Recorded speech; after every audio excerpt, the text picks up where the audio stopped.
Yo, Beth, that shit crazy. On a Tuesday, it's All Even with your boy Barry Grant. You can catch me on Instagram and Twitter at All Even Podcast. You can listen to the show on Podbeam as well as Apple Podcasts, Google Podcasts, Deezer, Stitcher, Spotify, iHeartRadio. I'm all over the place, man. And trust me, go to YouTube, hit that subscribe button, like, share, and comment because the page is growing, baby. At All Even Wave. Lots to get into. Dak Prescott and the Dallas Cowboys are already dealing with some drama. There's been some trades in the NBA. Fellow podcasters from the In and Out Sports podcast join the show. We're going to get into a bunch of topics. And then the greatest segment on the planet, Dummy of the Week. So let's just jump right into it. I've never had to get an MRI unless something was bothering me. Like, I've never had to go to the doctor just because I wanted to. I don't think anybody does that, right? None of your friends ever said, man, I just want to check this out and get an MRI. Like, normally when you go the MRI route, something is really wrong. Like, something is beyond, like, when an x-ray can tell you at the urgent care or something like that. Like, you need something extra. And then when you go get that MRI and you find out that everything is all right, you have a clean bill of health, you're relieved. Like, you feel good about yourself. But then there's never a time where you go home and you say, you know what? I know the guy said that I got a clean bill of health and all, but I'm going to get another MRI just to be on the safe side.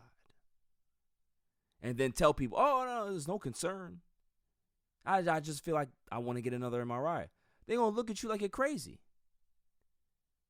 This is exactly what the Dallas Cowboys have done to their fans and people who are observing the situation. Dak Prescott gets a little twinge in camp. They shut him down. He doesn't throw. They said that they're going to evaluate him, get the MRI. They get the MRI. And then we find out by Dak Prescott that he needs an additional MRI. We don't do MRIs just to do them. So then the PR team comes out and says, no, there's nothing wrong. This is nothing to be alarmed about. Nothing to be alarmed about. He's taking another MRI on that shoulder. There's a lot to be concerned about. Your big-time quarterback, your $42, $43 million man is not playing right now. He's participating in drills in camp, but there's no throwing. That's a problem. We're probably not going to see Dak Prescott in the preseason. That's a problem because the opening day game is against the defending champs, the Bucs, in Tampa. With that defense, not a good scenario for Dak Prescott. So what's going on here? What can we be able to take away from this situation to say that, maybe there is nothing wrong with it? Honestly, I can't call it.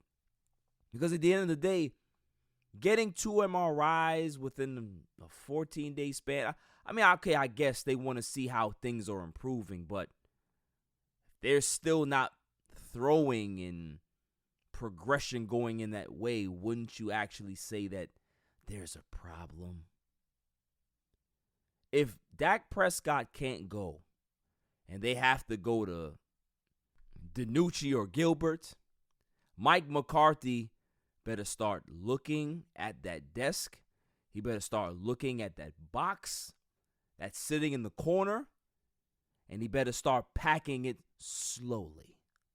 Because if another Cowboys season goes off the rails as Jerry gets older, the patience will start to go thin. Jerry Jones says that he regrets what happened between him and Jimmy Johnson. Jimmy Johnson is a Super Bowl winner.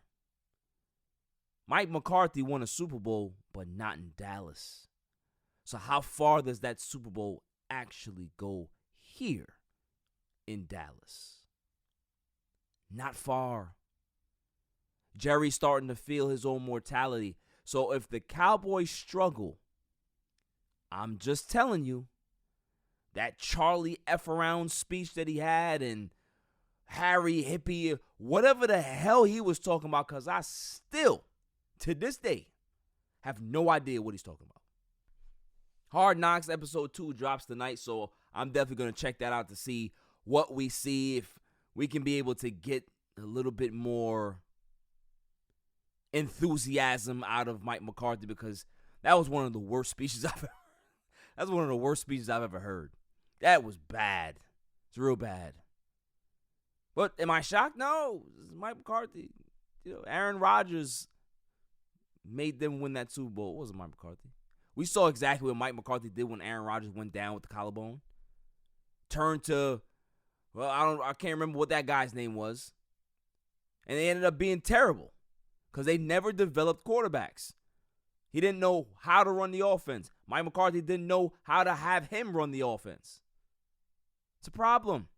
So if Dak Prescott is not there, there's no Andy Dalton that is a seasoned veteran. He's not a great quarterback, but he's also not a terrible quarterback to run your offense. You have DiNucci, you have Gilbert. They haven't looked good in preseason. They haven't looked good in practice. You expect them to look good against the defending champs? There's a big problem in Dallas. For a quarterback to have a shoulder problem, when, I heard Skip and Shannon talking about it, that quarterbacks, the motion is a natural motion. You don't hear quarterbacks suffering from shoulder strains and shoulder tears. Baseball, yes, because it's an unnatural throwing motion. Throwing a football is very, very easy in regards to the mechanics of it. So for a quarterback to have this type of strain or tear or whatever they want to call it, big concern. And this is why I was very hesitant on them going forward giving Dak Prescott all this money. Like Dak, think he's a good quarterback, but when you give him that type of bag and these things happen, there's really no backup plan. And Dallas is going to be left spinning their wheels. Moving on. Patrick Beverley has been traded twice in a week. He got traded to Memphis from the Clippers, and then from Memphis to NBA Transylvania. He's been traded to the Minnesota Timberwolves. And what can I say about Patrick Beverley that I haven't already said on this show numerous times about the man? He's a court gesture. He's not really a basketball player. It's a guy that likes to talk and rah-rah and can't really back it up. When he get his ass bust, he tends to revert back to playground basketball. I'm shoving you. I'm going to fight you because you're not going to disrespect me like that on the court. Grow up.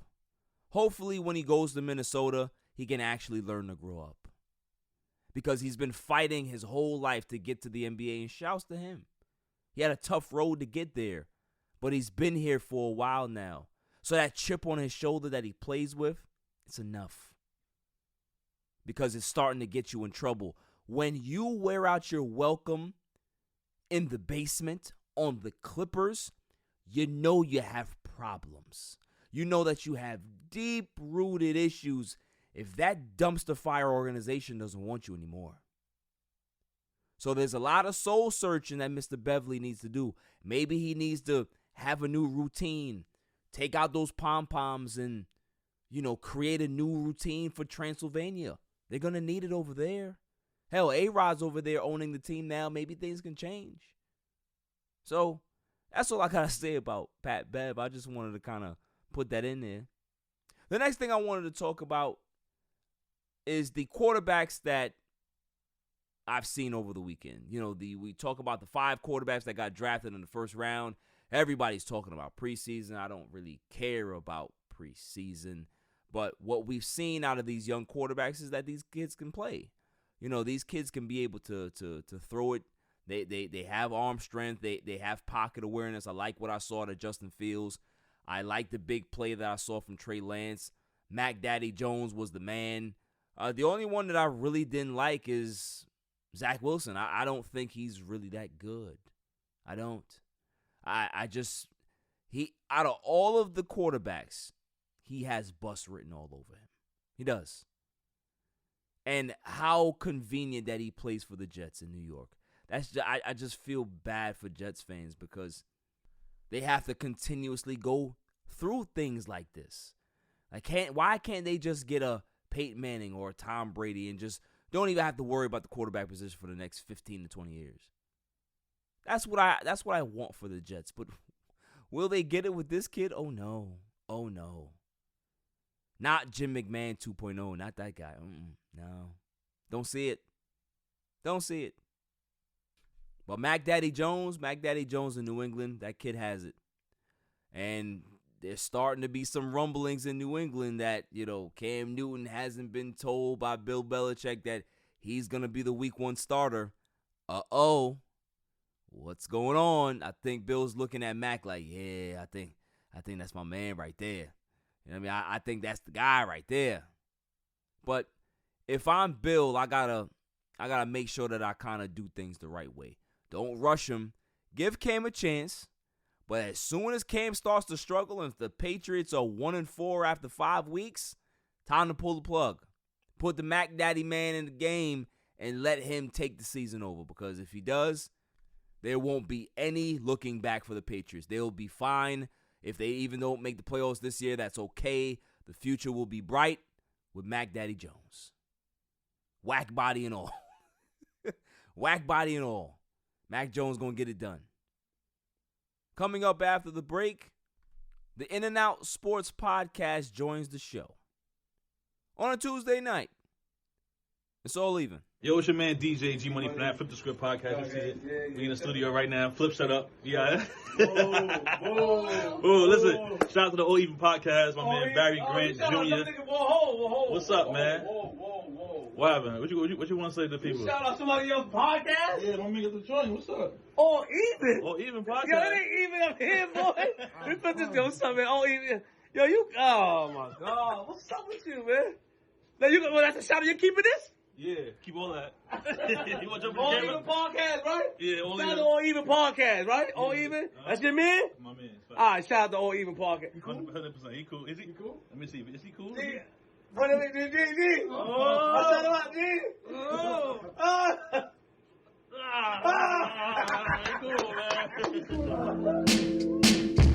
Who we have on the show today are fellow podcasters like myself. They are down in Atlanta. They are the co-host of the In-N-Out Sports Podcast. Welcome to the show, Cincinnati and Dub City. How y'all doing, man? What's up, man? How are you? Man, what's Good, up, brother? man. Honor, man. God, I love the show, bro. I love your swag. Even you got that voice for this. You got the voice for this shit, man. So we appreciate you having us on, brother. No, of course, man. Of course, man. I always like to connect with fellow podcasters like myself, man. It's a tight-knit community, so we got to keep that together. Absolutely. You know what I mean? Yes, Absolutely. sir. We know our stuff, bro. So you got to be ready, man. We know our stuff. Hey, listen, man. I know my stuff as well. I've been told That's that. what's up. So you know what I mean. That's what's up. But we could just kind of like we'll get to that. We'll get to that when we get to that. But All right. I definitely want to start off the show by giving y'all time to kind of like boost your social media platforms and where people can find you. That's what's up. Yeah. Go ahead, Sims. Yeah, so we are on Instagram mostly. It's at @in_n_out podcast. And obviously we have a podcast. It's on all the streaming platforms. It's called In-N-Out Sports Podcast. We Yes, come sir. live every week and different days, mostly Thursday, but we try to change it up if there's like a free agency, big moves that happened. Right. We had to jump on and quickly do something if there's a finals update when the regular season of the NBA or NFL comes in and it just gets like we have to jump on, we'll just do it. But Okay. mostly Thursdays every week. Definitely, man. Definitely. So how did it start? I always like to ask the origin story. Like, how did this become about? Everybody has their own story or why they started a podcast or, how did you guys get together? Have you been friends for a while? And has it just been a situation where y'all just kind of said, hey, let's just do this? Yeah, Unfortunately, we I've known yeah. him for 20 something years, but Yeah, man. there was one time in SLU. I used to live at this house near SLU Avenue, and Okay. it was maybe 6 years ago. Me and Dub were just going back and forth about, how many teams has this guy been on? What was his career high? What was his points per game average? And we just did this just for fun for hours. Right. And we always used to do stuff like that, where we'd talk about our favorite players, we'd talk about NBA, NFL. We'd just go deep into the game. We both played basketball, we both played football, and it's just students of the game. So comes around like 5-6 years later, about last year, we were like, we should actually do this. And then we started it in March of this year, and we just like, we'll bring in player comparisons, we do stat deep dives, we go into like the eye test, we go into the impact of the game, a lot of things that it's not just current players, it's comparing eras, it's comparing previous players in different eras, how would they have done today. It's a little bit of a different spin than your normal, like what's going on in the current day and age type of podcast. Okay, that's cool. That's cool. Yeah, man. Anything to add? Just childhood friends that just love sports, and of our group of homies, man, we were always the ones that paid attention to it the most. Right. We were just junkies about it, and especially basketball, football. This dude Simpsonator, man. This guy will tell you what the hell happened in '99 type shit, like game 3. So he's like a library when it comes to that. And man, we just said, you know what? Let's just do it. Let's have fun with it. We got creative, and we're here now, man. We're here with you.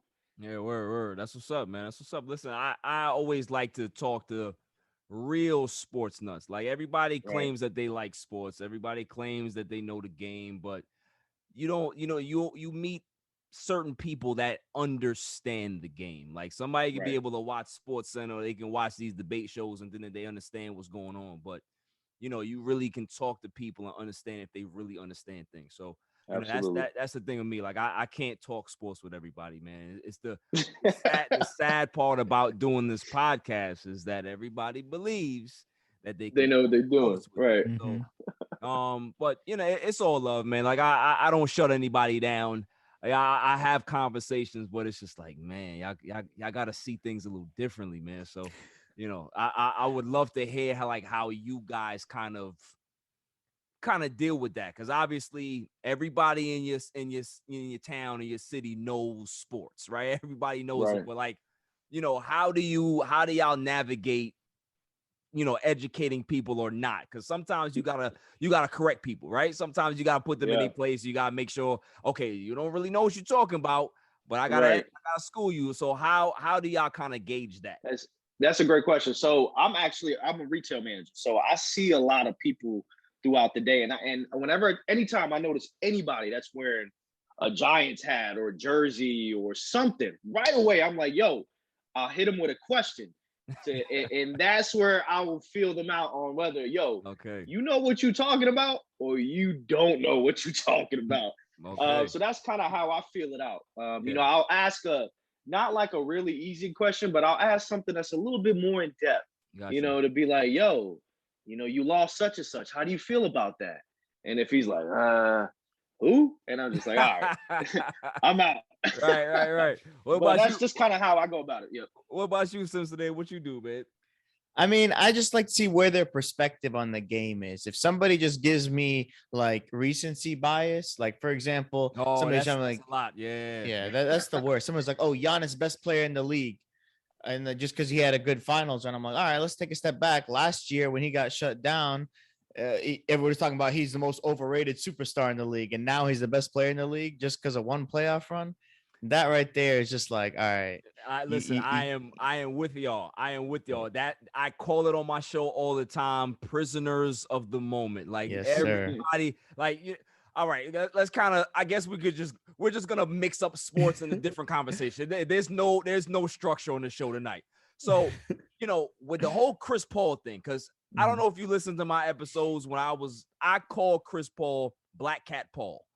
There's a reason why I call him that, because his whole career, he's always had some bad luck. He's had injury problems. He's had some type of shortcomings with teammates. Something goes on why he doesn't advance the way he wants to advance. But before, when the Suns were kicking everybody's butt and they beat the Lakers and then they swept the Nuggets, all of a sudden now we're starting to hear, is Chris Paul a top 5 point guard all time? And I'm like, are we talking about, like, I'm not trying to disrespect Chris Paul, but I can name 6 point guards off the top of my head right now that are better than him. Off the top. So it's like, why do people do that?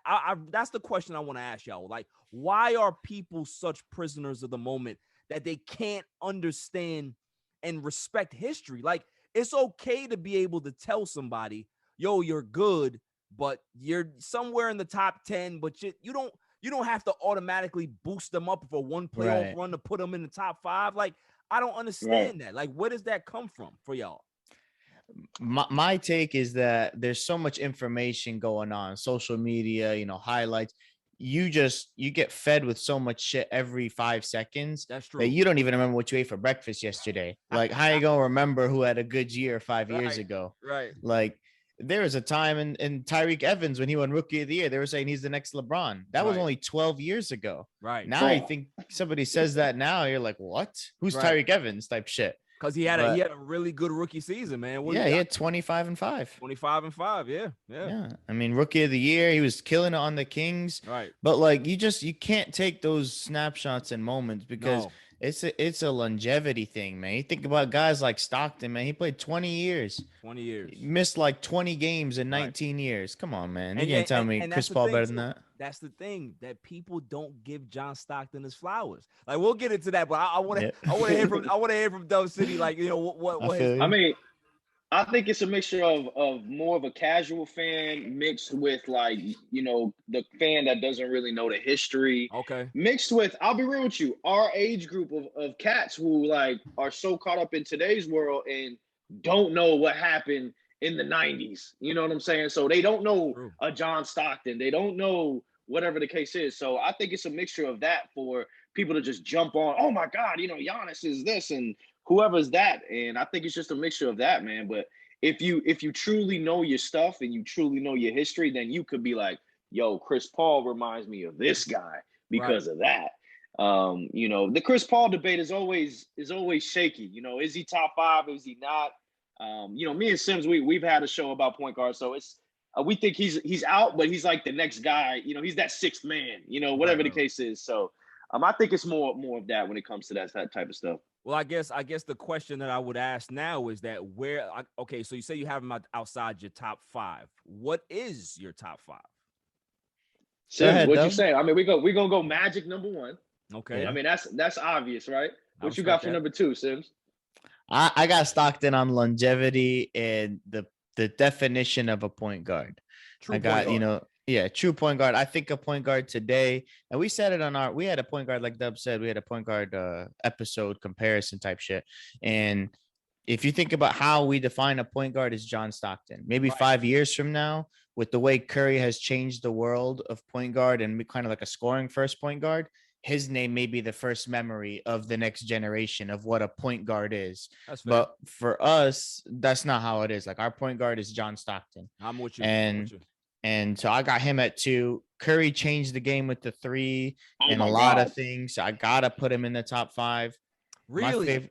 Yeah. And the reason is, the thing is, I like Curry. He like you said, he revolutionized basketball for what it is now.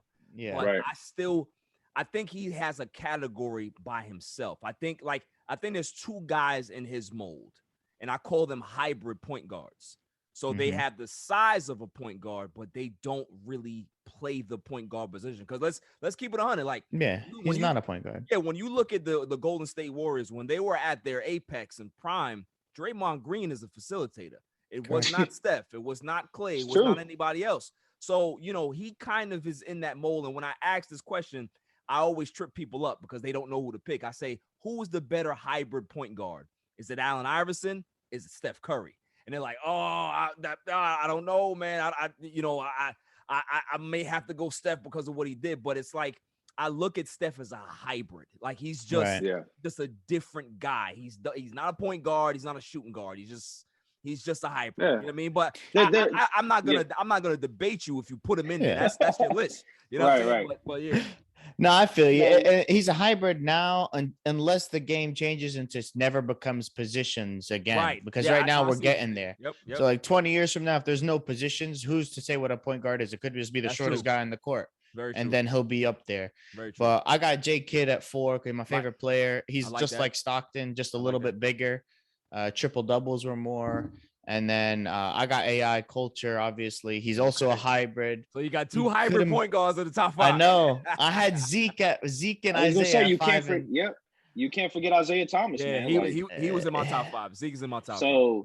So like, you know, Chris Paul, like he's that sixth man, that 7th man. So Listen, you know. I got Oscar Robertson over Chris Paul.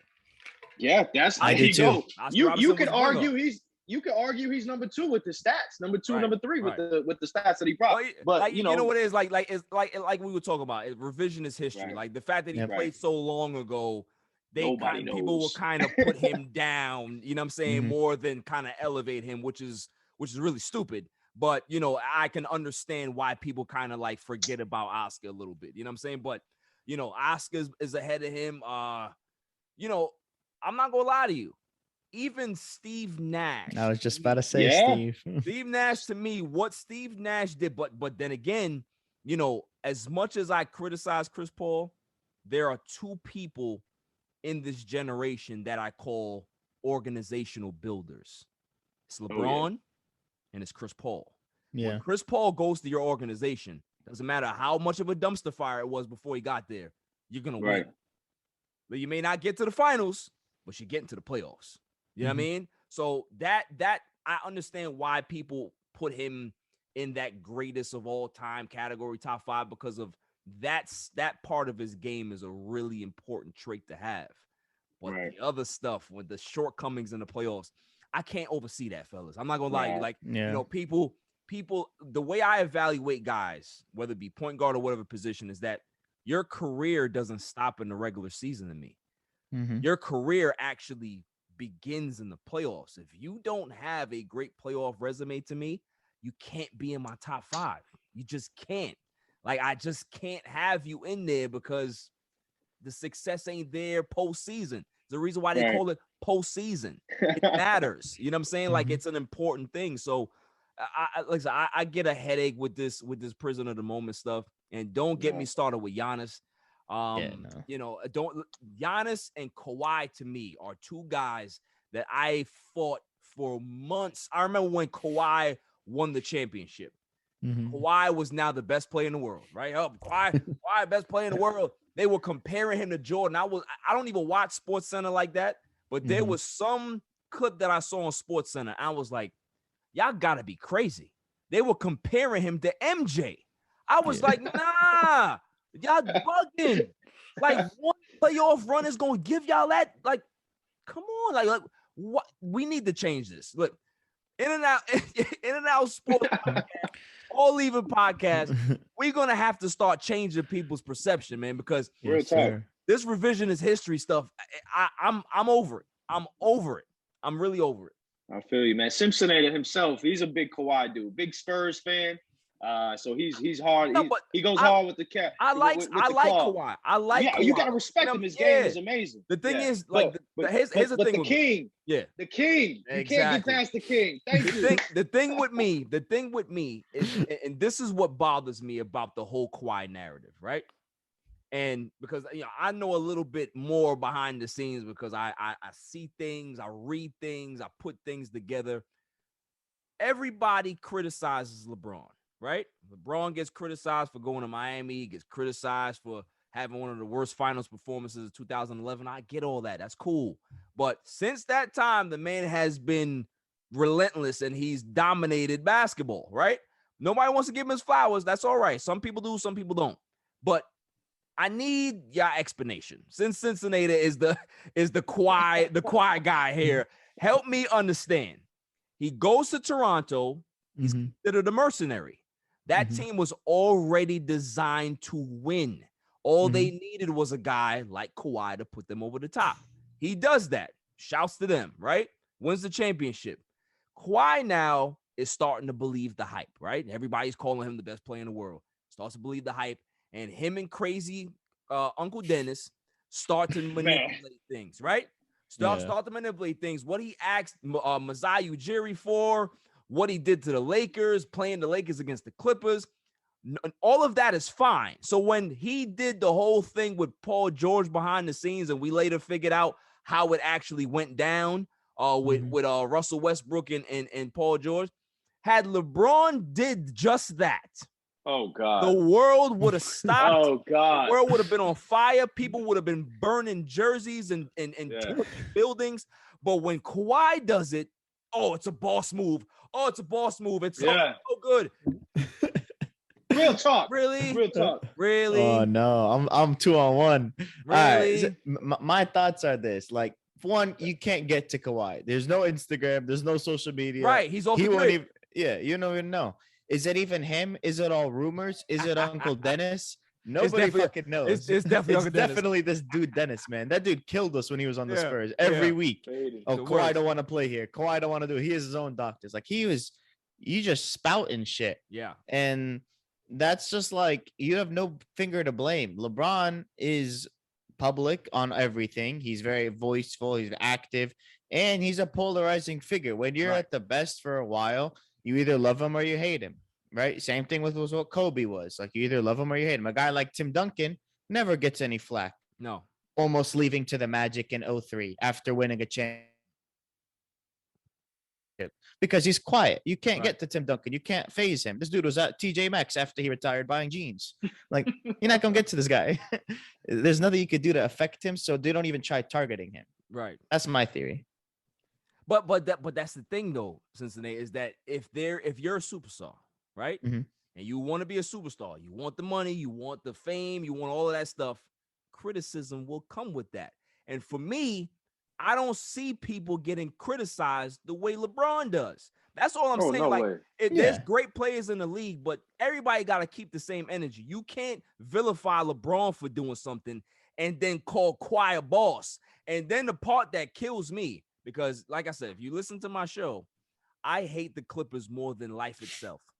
Like, I'll give y'all a little story of my back history. I've been playing basketball games since I was a little kid. I have never, not once, picked the Clippers. I've hated this team since I was a small boy because I was a Laker fan from jump. And the fact that Kawhi goes to the Clippers, he goes to the basement, it's so poetic. It's so poetic that you want to go there and stay another 4 years there. Go ahead. Nobody cares. Nobody cares. And it makes me laugh. It makes me laugh that he actually thinks that as great as he is, he can be able to turn that dumpster fire of an organization into a champion. Okay. I'm with you, bro. Okay. I'm with you, bro. And he has that organization wrapped around his finger. Oh my God. You notice, bro, you notice when he tore his knee up, yo, you didn't hear shit from the Clippers. Nothing. They say, yo, knee injury. Nothing. And then all of a sudden, he's torn ACL. Nothing. When it came time for his contract, not a single peep. They didn't want to upset him. They didn't want to. They are so scared of that man. Yes, they didn't want to upset you, Kawhi. Like, Kawhi, it's all good. And Kawhi, then they roll up. Kawhi, when do you want to take the surgery? I'll let you guys know. Okay, Kawhi, Right.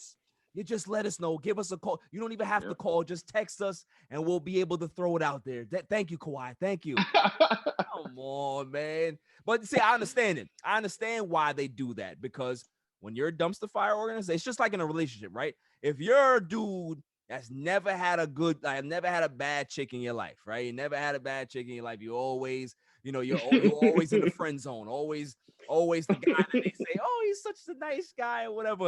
And then you finally get that bad chick. You're going to do everything in your power to make sure that everything goes right. No matter if that bad chick is the worst person in the world. They're trying to just like milk you for all your money, and they just have other deviant plans going on. You don't care. You're just going to make sure that everything is fine because you're desperate. Clippers are desperate. Desperate for I agree.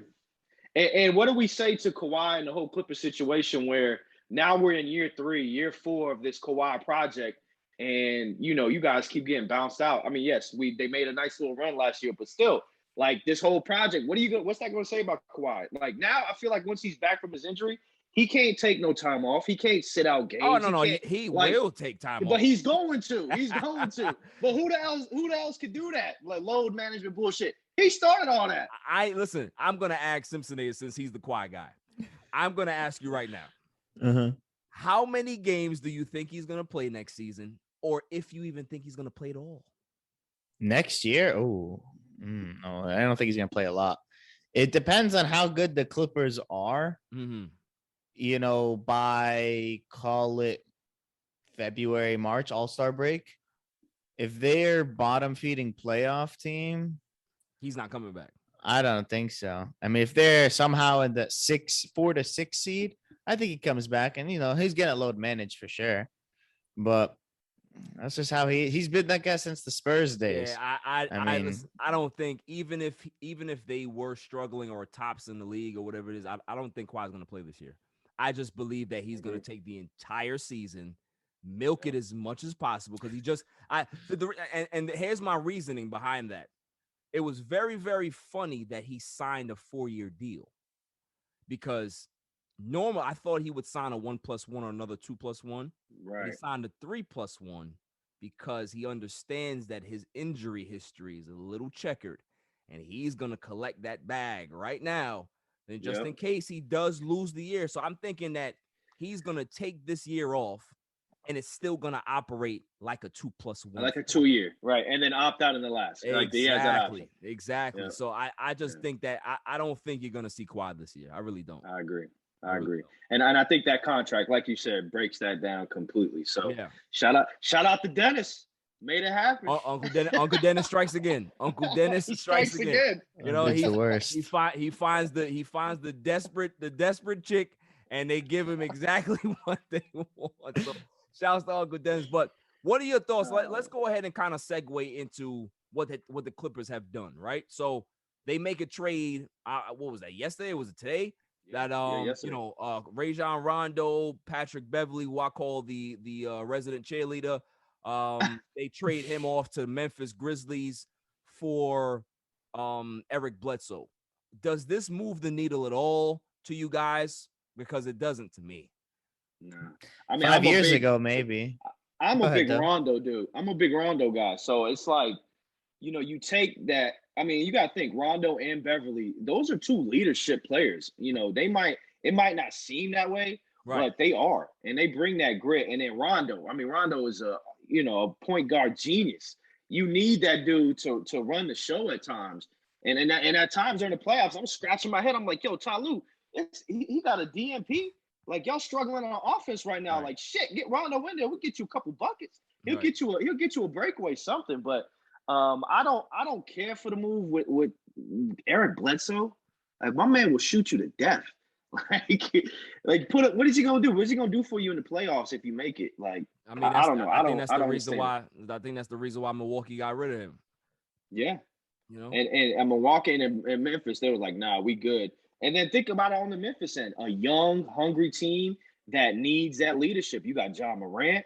I mean, wow, John Morant and Rondo. Like, you trying to tell me Rondo ain't gonna take him to school on some shit? Yeah, I like that backcourt because you can. I like that. You can play them together. Honestly, you can. You really can. Yeah. So but I don't think Patrick Beverly stays. I think they buy him out.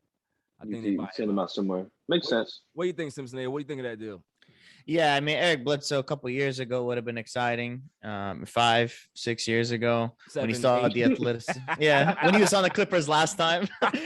But a full circle now. He's lost some of his athleticism, or a lot of it, and now he's sit in the corner and I'll shoot a 3 and miss it, so it doesn't really do you much. Yeah. But I think it's interesting because Beverly, got benched in the Dallas series when Luka was killing him. Yeah. And then Rondo missed a lot of playing time in that Sun series. He got those DMPs when they really needed some sort of offensive creation. So if they can't do anything with Reggie Jackson signing, if they really think Eric Bledsoe can replace all 3 or pieces of 3 of those, it's not going to work. But they could just be trying to clear up space, reloading, and say, if Kawhi's missing this year, we're just gunning for 2023.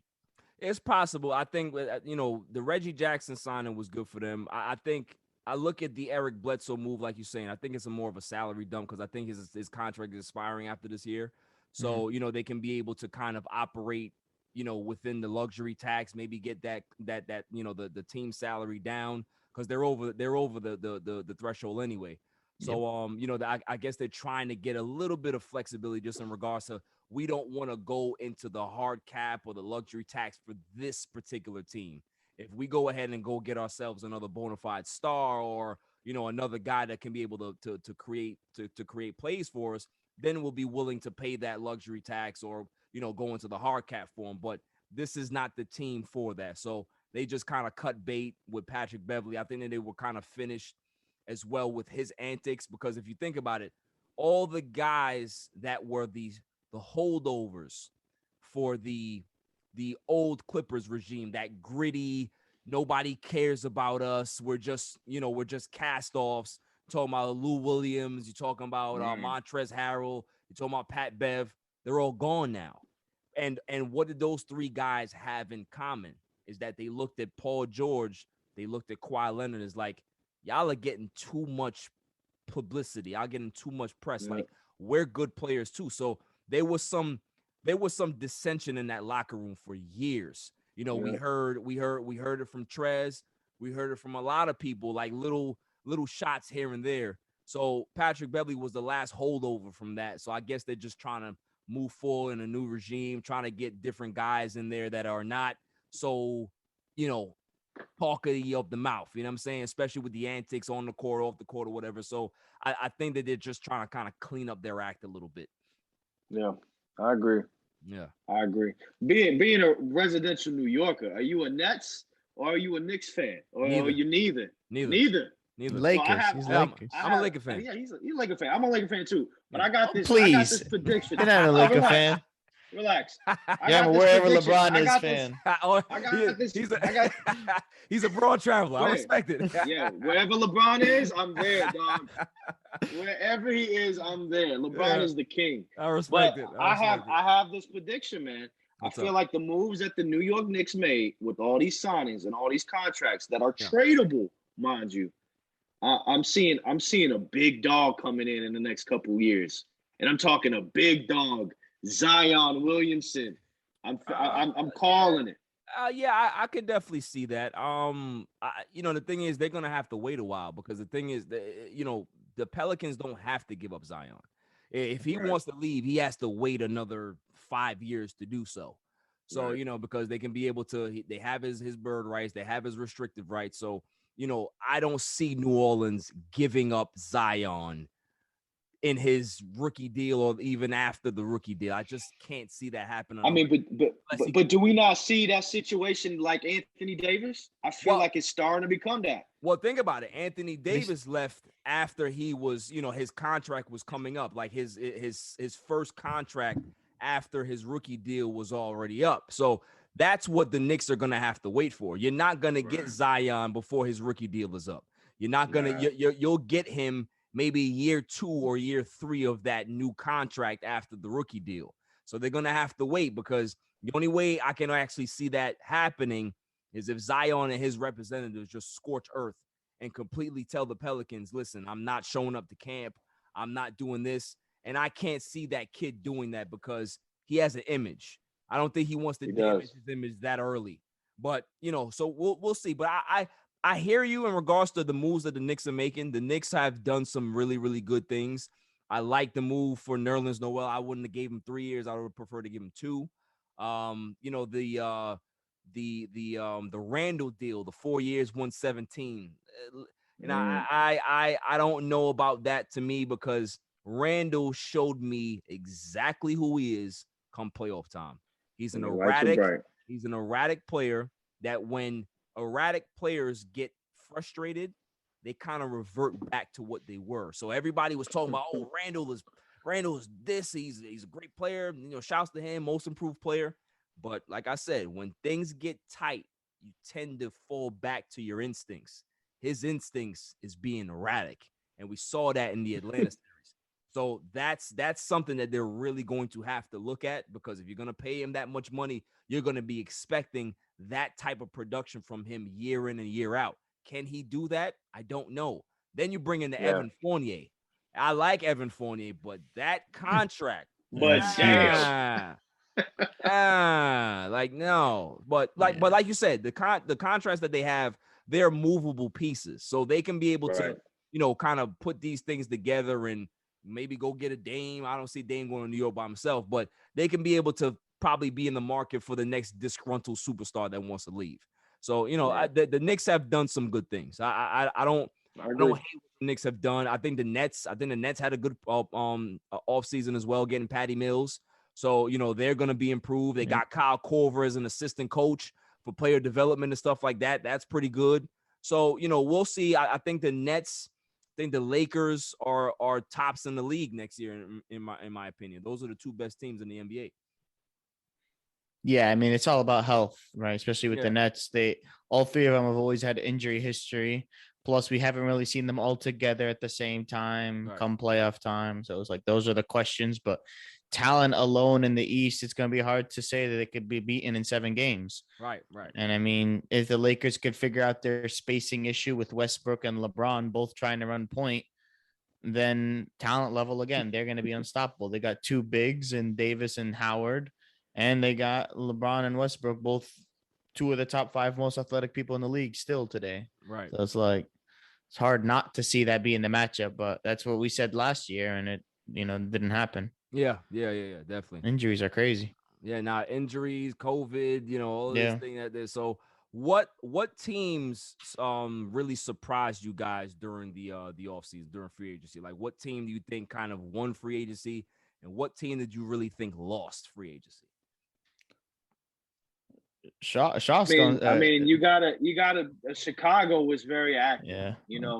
I love the Lonzo Ball move. I love the Caruso move. I think Ball with it's a good fit for them with Zach LaVine. I agree. You know, Ball is gonna push the ball up. He's not looking to drive. He's always gonna make the right pass.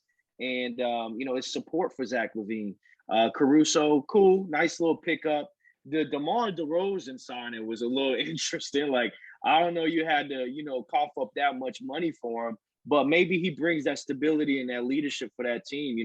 We need a bucket. We just gonna feed DeRozan in the mid range and bang. With Vujacic and stuff like that, I mean, they're working with something, but they were active. So I was like, okay, at least they like change the way they do things, because Chicago don't do that shit. Chicago works. Yeah, Chicago works in the draft, and they gonna draft players and build their team that way. They are never active in free agency like that. So, maybe it's a business move to bring seats if we're gonna have crowds. Well, they got new management, so new management. That's what it is. Yeah, and did kind of switched it up. So I think Chicago, that's gonna be very interesting to watch. Like, I feel like that's a team that on NBA League Pass, that's people gonna tune into them.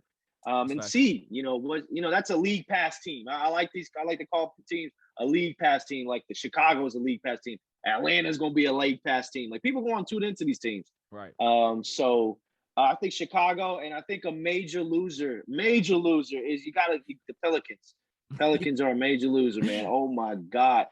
We had a free agency show not too long ago, and we just kind of went off on them, man. So that's, if I were to say the two extremes, Chicago on one end and Pelicans on the other. Respect. Yeah. I agree with you. Yeah, I mean, I throw in my Spurs, unfortunately, as a loser. I mean, they just blew up the team. It's just for the first time in my lifetime, there's no vision of where we're going, right? You lose Patty Mills, you lose Rudy Gay, you lose DeRozan, you lose '💀💀, you get nobody really besides Doug McDermott for like 3 years, 44. It's a good contract length and amount, but like, it's not gonna get me excited. Right. It's tough. Popovich might retire now that he finally won the gold and he did his Olympics tenure. So like, it's sad, but I mean, it's not like we were in contention and we slipped out of it. We were a bottom feeder that barely were in the playoff contention to probably going to be 12th seed or 11th seed next year. Right. I was going to say the Bulls for their activeness, but Dub took us, so we'll cover the Heat.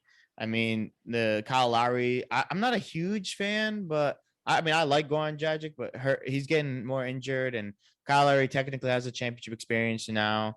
He's been there. He'll vibe very well with Jimmy Butler, I think.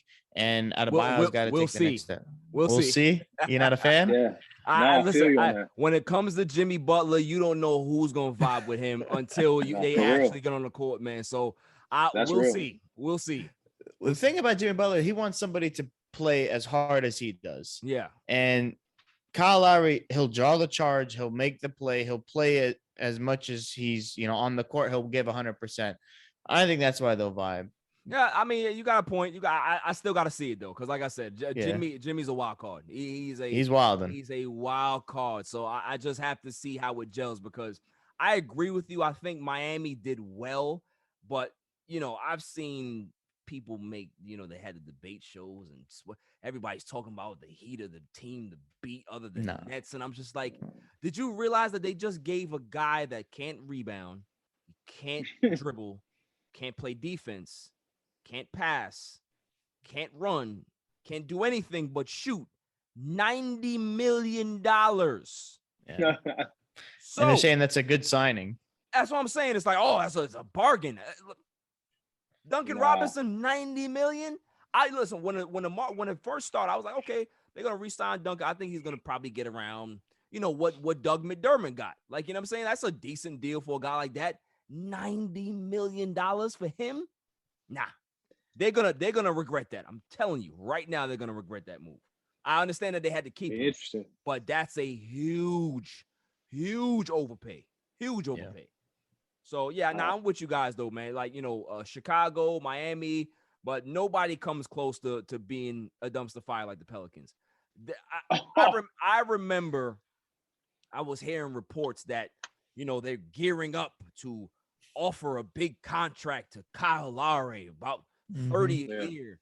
And in my head, I'm like, okay, I followed basketball pretty great time of my life. I know exactly what makes sense and what doesn't. So a guy that's been in a successful, nice organization that's won a championship in the last few years is going to go to the Pelicans for money? No. I was like, yo, make it make sense. Why the hell would he go there? Why? Yeah. I don't care if they were offering $50 million a year. Kyle Lowry would not go to the Pelicans. He wouldn't do it. He would not do it. And it's just like, management, you have to understand that nobody wants to go to your franchise. This is not a franchise where you're going to be able to get free agents. Yeah, you got Devontae Graham, but no disrespect to Devontae Graham. It's Devontae Graham. So you're not getting no big wigs. You got to draft guys. You got to make sure that your G League team, your scouting, your overseas scouting, all of that stuff is good, because you're not pulling in no free agents. So why would you ever think that a top level free agent was going to consider your team when you just traded Lonzo Ball and you didn't, or not even really trade, a sign and trade, but you let him go? Sure. There was no reason to let that kid go. You could have kept Lonzo. You could have kept Brandon. You could have kept Zion together. Yeah. What was the reason for that? I don't understand that. I don't know. I think they should have. They needed, like, I like Stan Van Gundy, but he is a slow paced style, and then in then kick out type of post offense. That's not what they need. They need a run and gun offense, and I think they could have been good, that trio, if they had let it go a couple of years with a run and gun offense. Here's where I'm gonna dispute that now. Right? Hit me. You had Stan Van Gundy, who you said is a little archaic in regards to his coaching style. I respect that. But what about Alvin Gentry? Alvin Gentry had the same problem with those guys.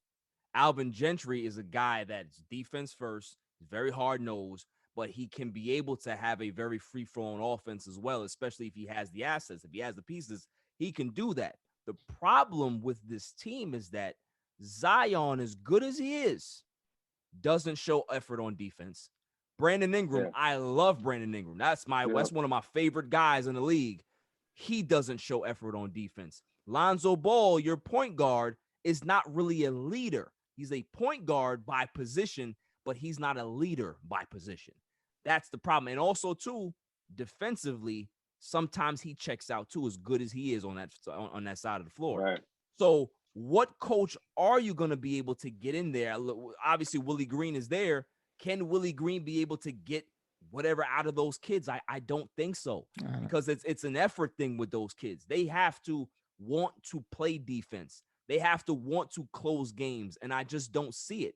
So, obviously we're going to see how it plays out this season, but there's a lot of internal problems that they have to fix, and it's with those players. It's not with the coaching staff. You can bring in Phil Jackson or whoever you want to bring in there. It's about these players. If they don't want to play, there's nothing you can do. You're going to look like a bad coach. And Gentry and Van Gundy have looked like that because of that. You know what I'm saying? Man, I had on our recent free agency show, I had a take where, I like to see teams, and I like to have a team to have an identity. Right. And I was like, yo, you know what the Pelicans' identity is? They're horrific on defense. That's what their identity They is. Can't close. And they can't close. Yeah, what the hell? And they can't close. How many, I'm sure you look back at it, how many close games they just coughed up because, like you said, they don't have that close. Yeah, and games that they were up like 15 points. 15 in the fourth. And blowing the game. Like, and just blowing it. Yeah. That has nothing to do with the coach. That's not the coach's fault. No. That's the players. It is. It really is. It really is. Interesting, man. New Orleans, I don't know what the hell was happening, but another loser. I always like to put them out there because it doesn't matter what year, they're always going to be considered losers to me. And that's NBA Siberia. Do you guys know who I call NBA Siberia? Nah. The Sacramento Kings. The Sacramento Kings, they go ahead and they had, I think they signed like 8 forwards this offseason. None of the signings made sense. But am I shocked? It's the Kings. They never make sense. They never make sense. And they want to make a playoff. And they want to make a playoff run. Like they feel like they're in contention to make a run for the playoffs. Yeah. Delusions of grandeur. That's why I call them NBA Siberia. They just Can I add another loser, man? A big loser? Yeah. Andre Drummond. Yeah. I mean, bro, you go to Joel Embiid, who toss you around like a rag doll, and then you come off making all that money and you sign him for the vet, man. But you know what? I agree with you. I do agree that he is definitely a loser for that. But why, as a GM, would you sign him? I guess with the mindset of there's no reason. Like that. Yeah. That's my thing. You understand me, fellas? Like, all right, you have Embiid. I understand that you're probably looking for security just when Embiid is out. You need some. Yeah, but Drummond doesn't give you any of that. That's what I'm saying. It's not like Drummond is coming in here averaging 25 and 15. That's not what he's doing. He's not a guy like he can eat up the glass. He's a great rebounder, but I don't understand that signing. It was puzzling to me. Just puzzling. Yeah. I didn't get it. Speaking of Philly, though, what would you do if you the GM? What you doing with Ben Simmons? The whole Simmons and Embiid project. You got 2 coaches now been there. Is it a coach problem? Is it a player problem? Who would I get rid of? Or do you think it can work still? No, can't work. Okay, so who you get rid of? I would actually, honestly, I would get rid of Embiid. I agree. I agree. I would get rid of Embiid because you can't move Simmons.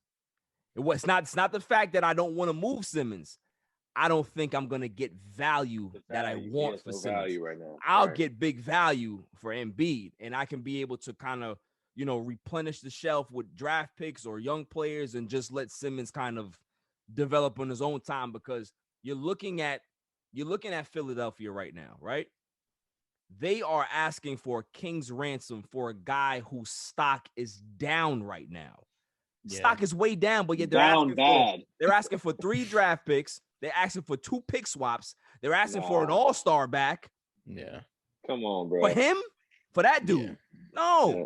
So if Philly is looking at it, like if I was the GM, I'd be looking to shop Embiid, because that's the guy that I can be able to get something for, because I just don't think it'll work. I don't think that I've always noticed since this whole process started with them that they don't really gel well. They're not guys. They look like 2 teammates that don't really like each other. Yeah. I want to, do you guys agree with that? Like they agree. I agree. They don't look like they bang with each other off the court, on the court, because anytime one of them is out, the other one does great. So that just tells me that Simmons feels that I don't want him here. When he's not here, I can be myself. When he's here, I'll just give him the ball. I'll just play defense. I'll pass the ball around. He's your superstar, so let him do it. That's the kind of attitude that this kid has. So they got to find a way to either try to mend those fences between them. I don't think they can, or just kind of split them up and move on. But I just don't think it's going to work. I don't. I mean, I like Ben Simmons personally, like as a player. Like he has that LeBron. No, because he has that. No. He has that. Just chill. Hold on. He has that mold. He has the mold. He does not. He has the mold. You know who his mold is? Hold on. You know who his mold is, Dub City? Okay, who? He's Lamar Odom. That's who he is. He is not LeBron. He is Lamar Odom. When Lamar Odom got to the league, he'd be able to do everything, rebound, pass, score a little bit. That's who Ben Simmons is. He is no LeBron. There's nothing LeBron about that guy. No. I can see that. I can see Lamar Odom. I can see well, his whole thing is, man, he just needs to get in the gym. He needs to get those free throws up because he's afraid to attack. He's afraid to get to the bucket. And if he gets just his free throws straight, and he just needs to develop, man. Like, how is he and Embiid not torching the league off a pick and roll? See the like, problem, it just don't make no sense. The problem that you just said is the problem that Philadelphia is having right now. He don't want to work for No. The word that you used, and you used it very often in that little, soliloquy you just had. you said if you're paying a guy for if. Yep. That is a problem in this league. If you don't know what he is after giving him a max contract, what do you think is going to happen when the next max contract comes around? You're still going to be asking the same questions. See, the one thing with Giannis that I like about Giannis is that although he can't shoot, he finally realized, he said, you know what? I'm shooting a little bit shooting too many threes. I'm going to go in this paint and I'm going to just dunk on people's heads. I'm just going to try to do that because that's what I'm good at. Simmons, still, even if you don't want to shoot, in that series against Atlanta, that was bad. He's the biggest, he's almost the biggest dude on the court other than Embiid. I didn't see one aggressive post up. I didn't see an aggressive drive to the basket. I didn't see him wanting to get any contact. He's a 6'10" point guard that doesn't want contact.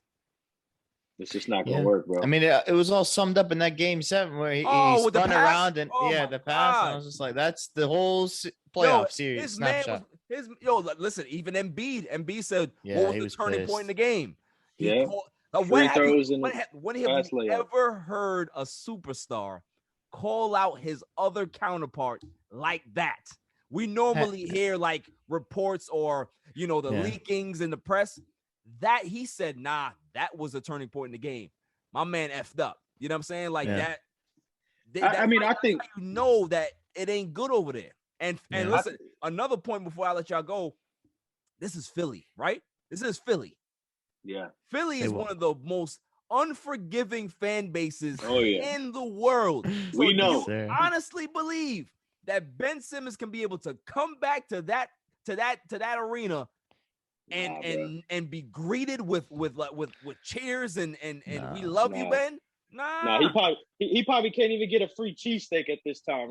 He probably gotta pay extra. And so, Ben Simmons, how you doing, man? Thank you for coming in. $35 for the cheesesteak. Yeah, right. $35 for the cheesesteak. Say, yo, my man, it says $8 on the menu. $35 for the cheesesteak. We taxing. Yeah. That's called a free throw tax. Yes. Tax, man. That's hilarious. Crazy, that's hilarious. Man. Nah, but like, what do you think, Simpson? Do you think that who would you trade? I mean, the Spurs were trying to get Simmons, but then the asking price was too much. We were going to give 2 first-rounders, and they were like, no, we want more. And I was like, well, I wouldn't have given them 2 first-rounders. But Philly thinks they can get more than they want, and it's a market. There's no market for him right now. I think Embiid isn't going to get you over the top by himself. I don't think either, obviously, Simmons, but both of them definitely aren't going to work.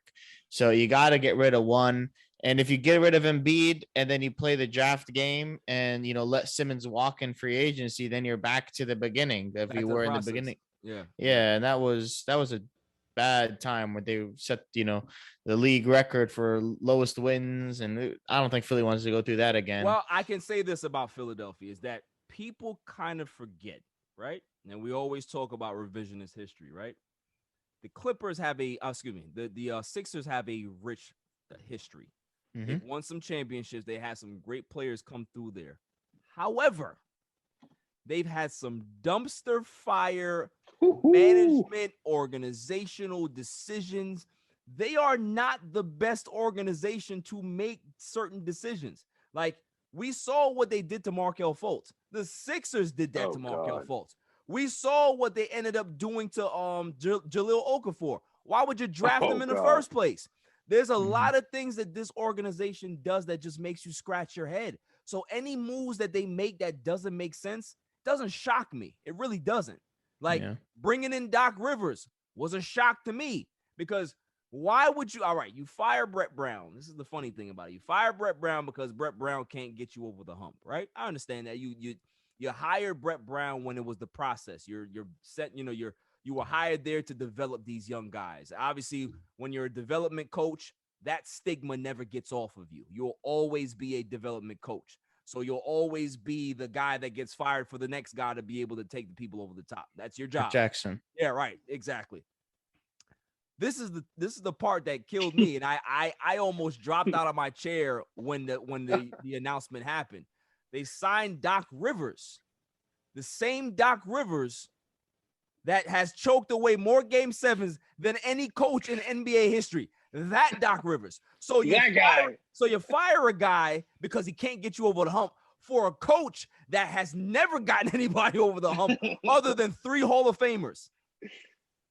Make it make sense, guys. Just make it make sense. Oh, no. I hate Doc Rivers as a coach. I'm not gonna defend him. I think he's one of the most overrated coaches ever. I've said that many times on the podcast. Yes. I ain't gonna defend him. Extremely overrated. Extremely overrated. And he fucked up that Magic run with they could have had Tim Duncan too. Right. Tim Duncan must have looked like, is Doc Rivers coaching over there? Nah, I'm not going over there. I'm out. Yeah, did you hear that story? Why in the free agency? No. What was it? So 03, Duncan takes the visits to the Magic, and Doc Rivers is the coach. They had T-Mac and Grant Hill. Right. And essentially it was like, hey, can I bring my wife on the plane, the team plane to the games? And Doc Rivers was like, nah, no family members on the plane. And Tim's like, all right, I'm out. I'm not coming there. So he never signed. That's the reason why Tim Duncan never went to the Magic. Crazy. Wild. Crazy. This is the good thing about Ben Simmons, though, just don't win. Right. Mm-hmm. The good thing is I feel like he has the right people around him. Clutch Sports, Rich Paul. Maybe they get in his ear a little bit. They get in his work ethic a little bit. There's one person missing. There's one person missing though. Oh shit! There's one person missing. You said I threw that alley for you. You said Clutch Sports. You said Rich Paul. I understand that. There's one person missing though. Who's that person, bro? I don't think so. I think that's the dream team right by itself. God is missing. God is missing. That's the person that's missing, because that's the only person that can be able to help Ben Simmons get over his issue. Nobody else can. But go ahead. Damn. So a Lakers fan. So yes, Russell Westbrook, big move. I personally loved it. I'm a big LeBron guy. I feel like it's gonna work. But why? A question we had. Well, I feel like he's gonna bring a different mentality. And a question we had on our show was, can Westbrook come in with a different mentality? So he's gonna be the third best player on the team. Can he adjust? Can he do the winning things to win? Because I feel like he can. But will he is the question. What's your thoughts on that? How much time y'all got? Man, we got all night. Yeah, what's up? So I am when the news happened. Let me give you the backstory. So I made a YouTube little quick hitter videos, like probably 4 or 5 minutes or so, maybe not even that, about that particular thing. The rumors were starting to swirl, and I said I do not want Russell Westbrook on the Lakers. A couple days later, Westbrook is on the Lakers. Right?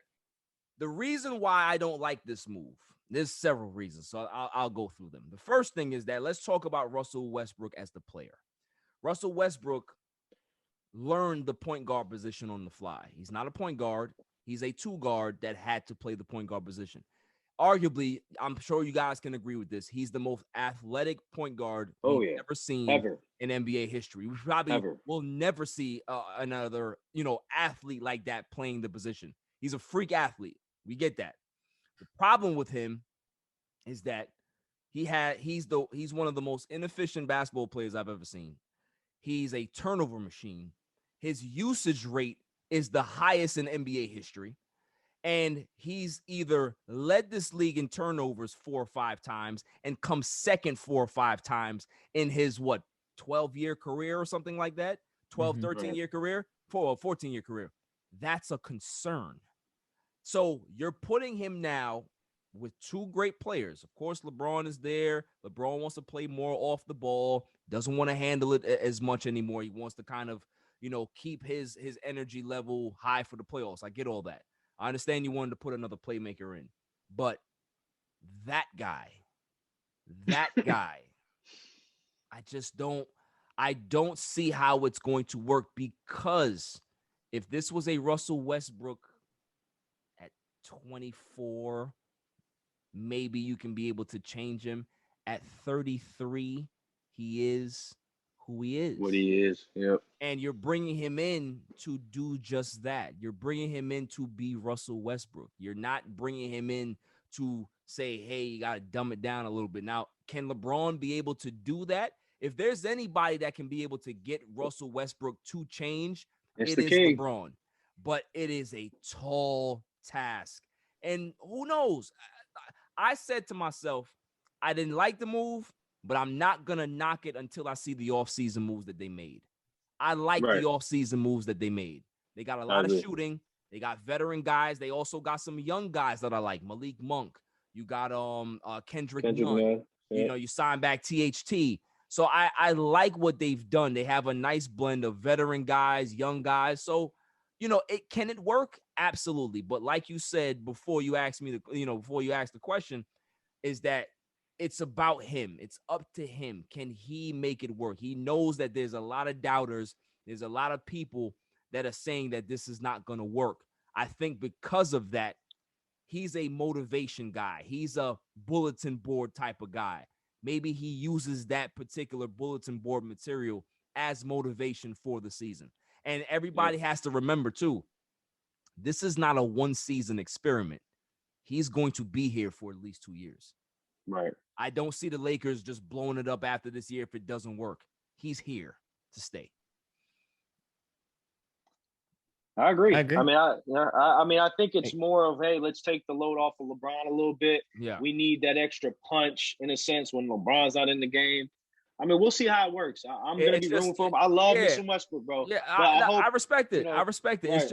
It's just the thing with me is that, man, like, we talk about understanding the game, right, fellas? Like, so there's a difference between playing the game. Like, y'all play basketball, y'all play football. The difference, you've seen athletes, I'm sure, on whatever teams y'all playing on. Damn, that athlete, he's a great athlete. He's a freak athlete.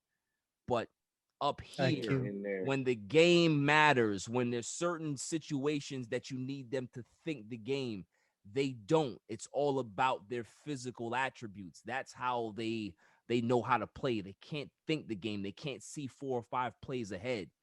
Russell Westbrook is that guy. I don't like to put people in a box, but I gotta call it like I see it. Russell Westbrook plays the same way the first 2 minutes of the game, like the last 2 minutes of the game. That's his problem. And if he's never understood situational basketball, this is why he turns the ball over in certain situations that you don't want him to. This is why he makes bonehead plays when you don't want him to, because he just doesn't think the game. He's just an athlete. That's all he is.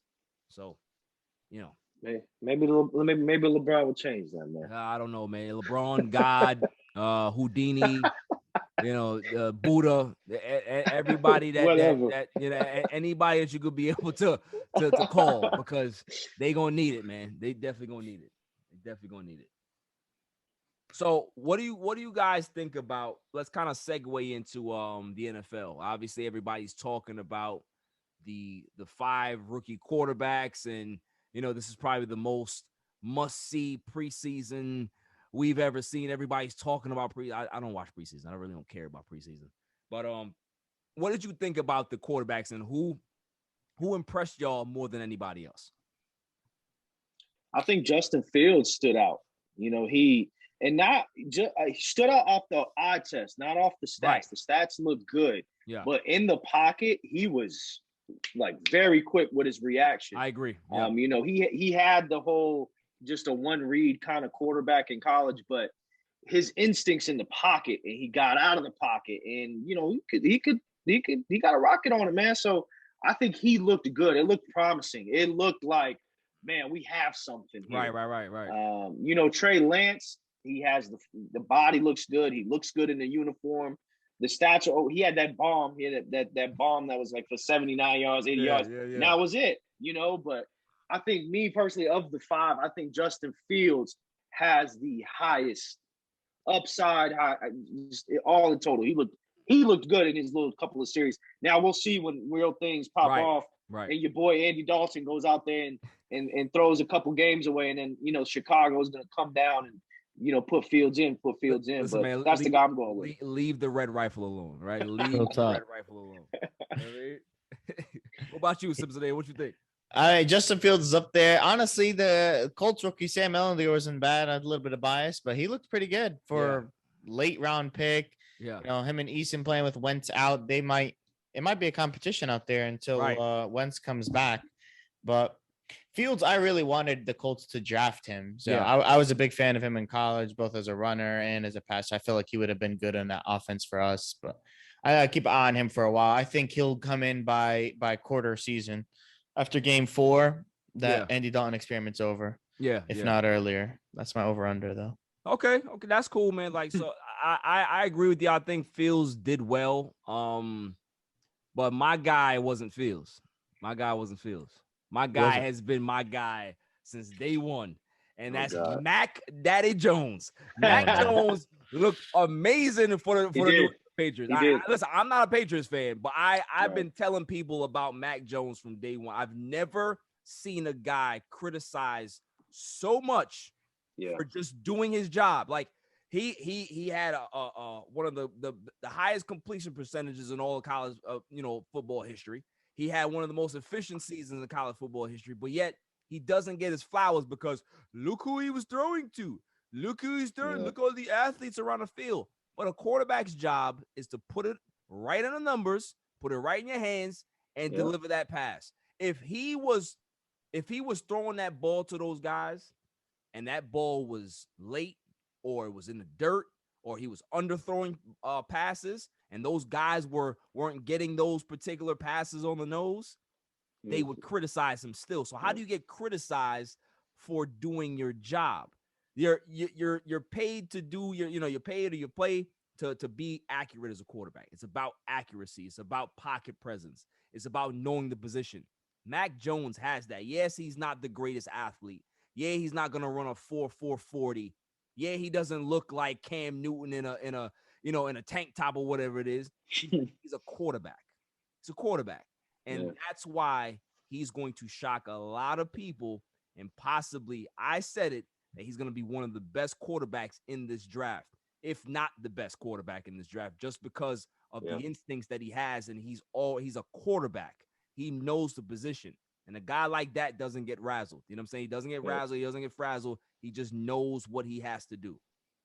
And when it comes to the NFL, man, fit is so important. It's all about fit. So, what a perfect landing spot for him. Right. And then on top of that, you have one of the best offensive minds in the game as his OC. Right. I mean, he is set up for success. Yep. I don't know how long the whole Cam Newton experience is gonna go, but I agree with you. He's number 2 on my list. He looked great, and he, of all teams, has the best fit. Right. And it complements him the best. So I agree, man. What about you, Simpson? What you think, my man, Mac Daddy Jones?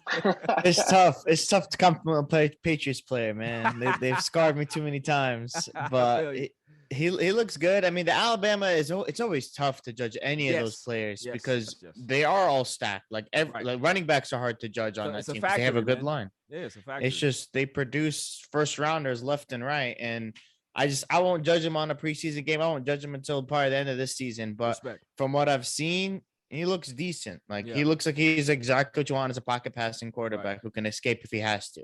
Right. Does that mean he's Alex Smith, or does that mean he's closer on the spectrum to a guy like Andrew Luck? Right. We don't know. Or maybe he's like a Herbert. I have no idea right now. Oh, I love that. I love that kid. I love that. Herbert, That dude's a cannon. Yeah. Now, what out of the rookies, just on the eye test, let's just obviously, it's preseason. I agree with you Right. guys. Like, we are not going to take too much away from preseason, but just off the eye test, who didn't look good as a young quarterback? Yeah, I would have to say Trey Lance, man. Like, I felt like he didn't do so hot. Like, it was that one big play, and that was it. Like, Yeah. even the numbers kind of showed it. He looked athletic. It looks promising, but it doesn't look complete. Right. So I'd have to say Trey Lance. Yeah, I mean, Trevor Lawrence is going to have the biggest eye on him. So anytime he doesn't have a monster game, regardless of how well he does or well he doesn't do, he has to outperform the expectations. That's true. So because he didn't have a blockbuster game and because he didn't do like amazing, he had an okay game. He didn't have a bad game, but he's being billed as the next Andrew Luck, next Peyton Manning, next John Elway. Right. So he needs to have those types of games, or else everybody in Jacksonville might be shaking a little bit. Exactly, and even in preseason, they're starting to panic. Like, I mean, it's just crazy. But I think I agree with you guys, but I'm gonna go with the guy that I've criticized since day one, and I will continue to criticize him until he proves me differently. Zach Wilson. I am not high on Zach Wilson at all. He's my bust alert. At all. Like, I'm telling you, he has Jim McMahon 2.0 written all over him. I'm telling you, man. Like, listen, my thing is level of competition in college. That's one thing for me. Sometimes that can be an outlier. You can be able to see certain things, or it may not be a thing. But there's something with this kid. There's a deer in the headlights look that he has that you can't get away from. You just either have it or you don't. Mm-hmm. That kid, to me, does not have it. Like, struggling against Coastal Carolina in college. We're talking about Coastal Carolina here. We're not talking about Florida coming in here. We're not talking about Alabama or Oklahoma coming in here. We're talking about Coastal Carolina that you couldn't even get 4 touchdowns on. I think he had like a touchdown and 2 picks, or 2 touchdowns.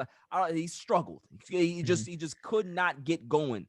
This is the NFL, and they have athletes all over the place. He's in New York. He's gonna get punched in the mouth a lot. Yep. I'm telling you, I'm with you, Simpson. That I smell bust on this kid a mile away. And the guy that actually could have been something for them, they let walk out the door. That's just my opinion. Yep. They're gonna meet him in week 1 too. Oh, I can't wait till Sam Darnold, 389, 4 touchdowns, interception. He's calling it. Christian McCaffrey goes for 159. I think now, matter of fact, I'm gonna give Christian McCaffrey 195 yards. Oh my God. 195 yards from scrimmage. That's rushing and receiving. That's what he's gonna have against the Jets. He's gonna have a field day. Because the thing with me is that let me just get this off and then y'all can go. I feel you. Sam Darnold gets drafted number 3. They don't give this kid a line. They give him the worst head coach in NFL history other than Richie Kotite. And you have Le'Veon Bell that's there that didn't get a chance to run the ball because his coach had a problem with him. So all of these things are going on, and this kid is regressing in front of your eyes because he has no help. So they get rid of him. And mind you, he played 3 full NFL seasons. Sam Darnold just turned 23. Wow. Crazy. Mm-hmm. You get rid of him for a 21, 22-year-old. Make it make sense. And the thing is too is that they said, "Oh, we're not looking for you to save us. We're gonna help you." So why you couldn't do that with Sam? It's the Jets, man. Yo, I'm telling you. Talk about poorly run organizations. Oh my God, dumpster fire. They're the worst. They're the worst. They have high picks every year, and then they traded it back. I mean, we got Quentin Nelson out of that trade that we gave them, so I'm down. But they just trade out. They pick a quarterback when their need was a line. And then, I like the Le'Veon Bell signing for the money that he got at the time. It was good. And then the Mosley didn't work out for them. CJ Mosley got hurt. Right. It's just like, try more. Don't just get rid of the quarterback every 3 years and then get rid of the coach every other third Right. year, and you never have any sort of consistency. Nothing. Like Uh, I just didn't understand how you're giving this kid all of these weapons, but you had a talented youngster in your building already. I just don't understand that. That doesn't make sense. You know what I'm saying? And but here's the thing though. This is what makes me laugh about the Jets. Is that the reason why y'all know why they're doing this, right? Y'all know why this team is looking this good this season, because they have no choice. If this fails, they're all out of a job. Oh yeah. Douglas, all of them are out of a job because they chose this guy, this Jim McMahon prototype to be the franchise. So if it doesn't work, everybody's going to be packing up their boxes and leaving at the same time. They're not even going to wait for somebody to say, well, they didn't call me. Just pack your boxes up because y'all all going on the same bus. Y'all going on the same plane. And y'all going to be the first thing smoking out in New York, because it doesn't make sense. It just doesn't make sense. You see what the Giants did. They have questions about their young quarterback, but what they did was, let's give our young quarterback all of these weapons. And if it doesn't work, then we know that maybe he's not the guy. Instead of saying, oh, he's not the guy. No, he's not our guy. We didn't draft him. That to me, fellas, I want to hear what you guys think about this too, is the lamest excuse GMs use is that he's not our guy. What does that mean? So if I'm a GM and a guy's already here, I didn't draft him. What difference does it make? You trade for players, don't you? So that player is not your guy. Somebody else drafted him. You're trading him to your team when somebody else evaluated him and they're willing to give him up. So he's not your guy. Doesn't make sense. Yeah. I feel you. I mean, I really like what the Giants did. And like you said, you know, they put everything around this guy. You know, they gave him every ingredient you could think of. And now it's time for you to chef it up. That's how you do it. Can't, right. And the GM for the Giants, man, like at first everyone was like, I don't know about this guy. And now he's looking really solid. He could get out of pocket sometimes. I don't know, man. Gettleman is a little iffy. He's a nutcase. Yeah. They had a lot of guys. They had a lot of guys retire in the last week. A lot of guys retired and say, "Listen, man, I can't deal with this. I got to get out of here." You know what I mean? So I don't know, man. But you know, the whole Darnold and Zach Wilson thing, I think people are gonna be watching that dynamic between these two players for the rest of their careers. They're gonna be linked together, and you know how Jets fans are, right? If Sam has a great game, week 3, throws for 450, you know what I mean, and they get a win, they're gonna be like, well, why didn't he do that here? Because your organization sucks. That's trash. That's why.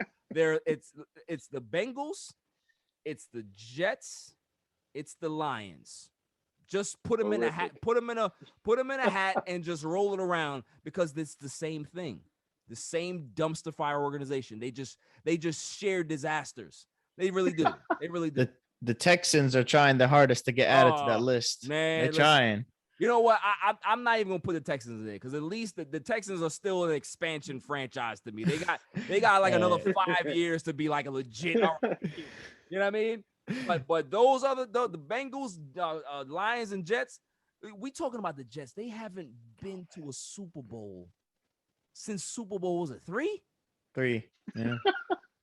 Been there. We're not talking about lose. Been.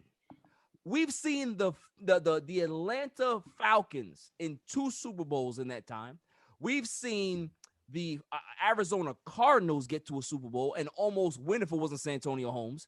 We've seen all of these these new teams and teams that you never expect to be in the Super Bowl, but the Jets, still Jets. In a big time market, like New York market. They just, so for me, and the reason why I'm so passionate about it, I'll tell you guys. I'll give you the secret. I used to be a Jets fan. Come on, the truth is out. But I've told my listeners this several times. They know that I am recovering. I jumped off the boat. And here's the reason why I jumped off the boat. I was a big time Jets fan. Loved them. It was the year that they drafted Geno Smith. I told everybody. I told my friends. I told my father. I told everybody. that if they draft this kid, I'm out. Because I knew how bad he was at West Virginia. I knew how much of a turnover machine he was there. So I said, what do you think is going to happen when he gets to the NFL? And lo and behold, I know the Jets. They're like a family member that you know is going to screw up. You know, you love them. You know they're a screw up, but you can't tell them anything, right? You tell them, listen, don't go to that party. Nah, I'm going to go anyway, and then something happens. You knew something was going to happen because they're knuckleheads, right? That's the Jets with me. I knew that they were going to draft Geno Smith. I knew it. And they go ahead and do it. I had to leave. I had to take my bags. And that was bad. That was bad. I mean, I feel like the only thing the Jets were good for is that post-game interview with Bart Scott. Can't wait. I feel like that's the only thing they're good for. Other than that, can't wait. And what do we wait for? They spot the Steelers, what, 21 points, 24 points? Yeah. Hey, man, they won. They beat the Colts and the Patriots that season. That was y'all Super Bowl. Yes. Pretty much. The pain. You know, but I'm glad I'm not a Jets fan anymore. What team are you a fan of now? I don't want to say. No. Not. What is it? What are you gonna say? It better not be the Patriots. No, not the Patriots. I'm a Dallas Cowboys fan. I'm a Cowboys fan. Oh, that might be even worse, honestly. But listen, the reason why I'm a Cowboys fan is because as a kid, like I said, I was a Jets fan, but I always used to watch the Cowboys. Like, you know, you have Fox, you always used to see the Cowboys on Fox. So I grew up watching the Cowboys. I grew up watching Emmitt Smith and Michael Irvin and Troy Aikman and those guys. So, you know, it was a seamless transition for me to just go back to the roots. Go back to the roots. I don't care if they haven't won in 25 plus years. It's fine. It's all right. Yep. But yeah, you're coming from the Jets organization where 5 wins is a good year. So exactly. It's an upgrade for me. 8-8 is all good, baby. So what's y'all teams? What's y'all teams in football? Shops, whatever team wins the Super Bowl. Nah, you're a Colts fan, okay? I'm a Colts guy, yeah. Dubs, what's your team, man? I mean, I'm born and raised Atlanta, bro. So I'm a scarred Falcons fan, bro. All right, so are you Falcons fan? Are you a Dirty Birds Falcons fan or are you a Matt Ryan era Falcons fan? Which one? I'm a Julio Jones Falcons fan. But now that Julio's out of here, like I feel empty, bro. Like I haven't been the same since. So you're an injury-prone era Falcons fan. That's what you are. I mean, ever since that Super Bowl, bro, I ain't been the same, bro. Crazy. Before that, you were an Eagles fan, though, huh, Dub? Oh my God! Oh, he hates the Cowboys. Come on, dude. What? Come on, I'm bro. out I you. mean, Eagles. Yeah, bro. Come on, Why? man. You have McNabb. No, all right, hold on. I need to hear this. Dawkins. I need to hear this. I need the explanation as of why. Why? Just why? All the teams you can pick. Why? Why them? It started with the McNabb, Westbrook, Brian Dawkins trio. I love that trio. Respect that trio. Yeah, I love the city. And this is where it started. And then I'm not gonna lie, man. I got a soft spot for Mike Vick. When Mike Vick got there, I know the whole dream team, Asamoah bullshit happened. Right. But I mean, it's Mike Vick, bro. I remember that game against the Redskins, bro. He was amazing. Bootleg, bomb. So I don't know. I've just always kind of had a soft spot for Fly Eagles Fly, but I have a big thing for LeBron. I have a big thing for Julio. So wherever Julio's at, I'm at. So tighten up. Okay, we're going to the Super Bowl. That's why I hate this guy, man. I'm out here trying to live and die with my Spurs crumbling. Now the post Andrew Luck Colts. You're here jumping teams. Must be nice. So Sims Mazza, how was that for you going from Peyton Manning to Andrew Luck? Like that doesn't happen. Yeah, it was pretty lucky. You know what I mean? Very like, lucky. It's crazy. Now, the other thing too is like, do you think that Andrew Luck would ever come back to the NFL? Or you think he's really like done? Yeah, he's done. He's one of those guys where he's when he's done, he's done. Like he's quiet. He's an architect degree. He has his own book club. Never was into social media. Married, has a kid. Right. Like lives life. He's made money. He's comfortable doing nothing in any type of spotlight ever. doesn't even like he doesn't have the itch like Right. a Brett Favre, I think, did, and Yeah, kept maybe- bringing him back. Maybe he wasn't. Maybe he's probably one of those guys that did not define themselves as an athlete. Like, he Correct. was a football player. He loved the game, he played the game, but he doesn't look at himself as that's all I am. You know what I'm saying? Yeah. So that's why it was probably obviously it wasn't easy for him to walk away, but it's easier for his transition off the field because that's how he looks at himself. So yeah, I could Agreed. definitely see that. I could definitely see that. Yeah. Yeah, for so, sure. So do you think that this is I always tease Colts fans with this. Do you think Phillip Rivers will say yes and come back? Rivers said he was training so he can come back at the week 14 or something. Bro, they can't afford him, bro. They can't afford him. Plus, he's probably making another kid. So, I mean, just toss it in the.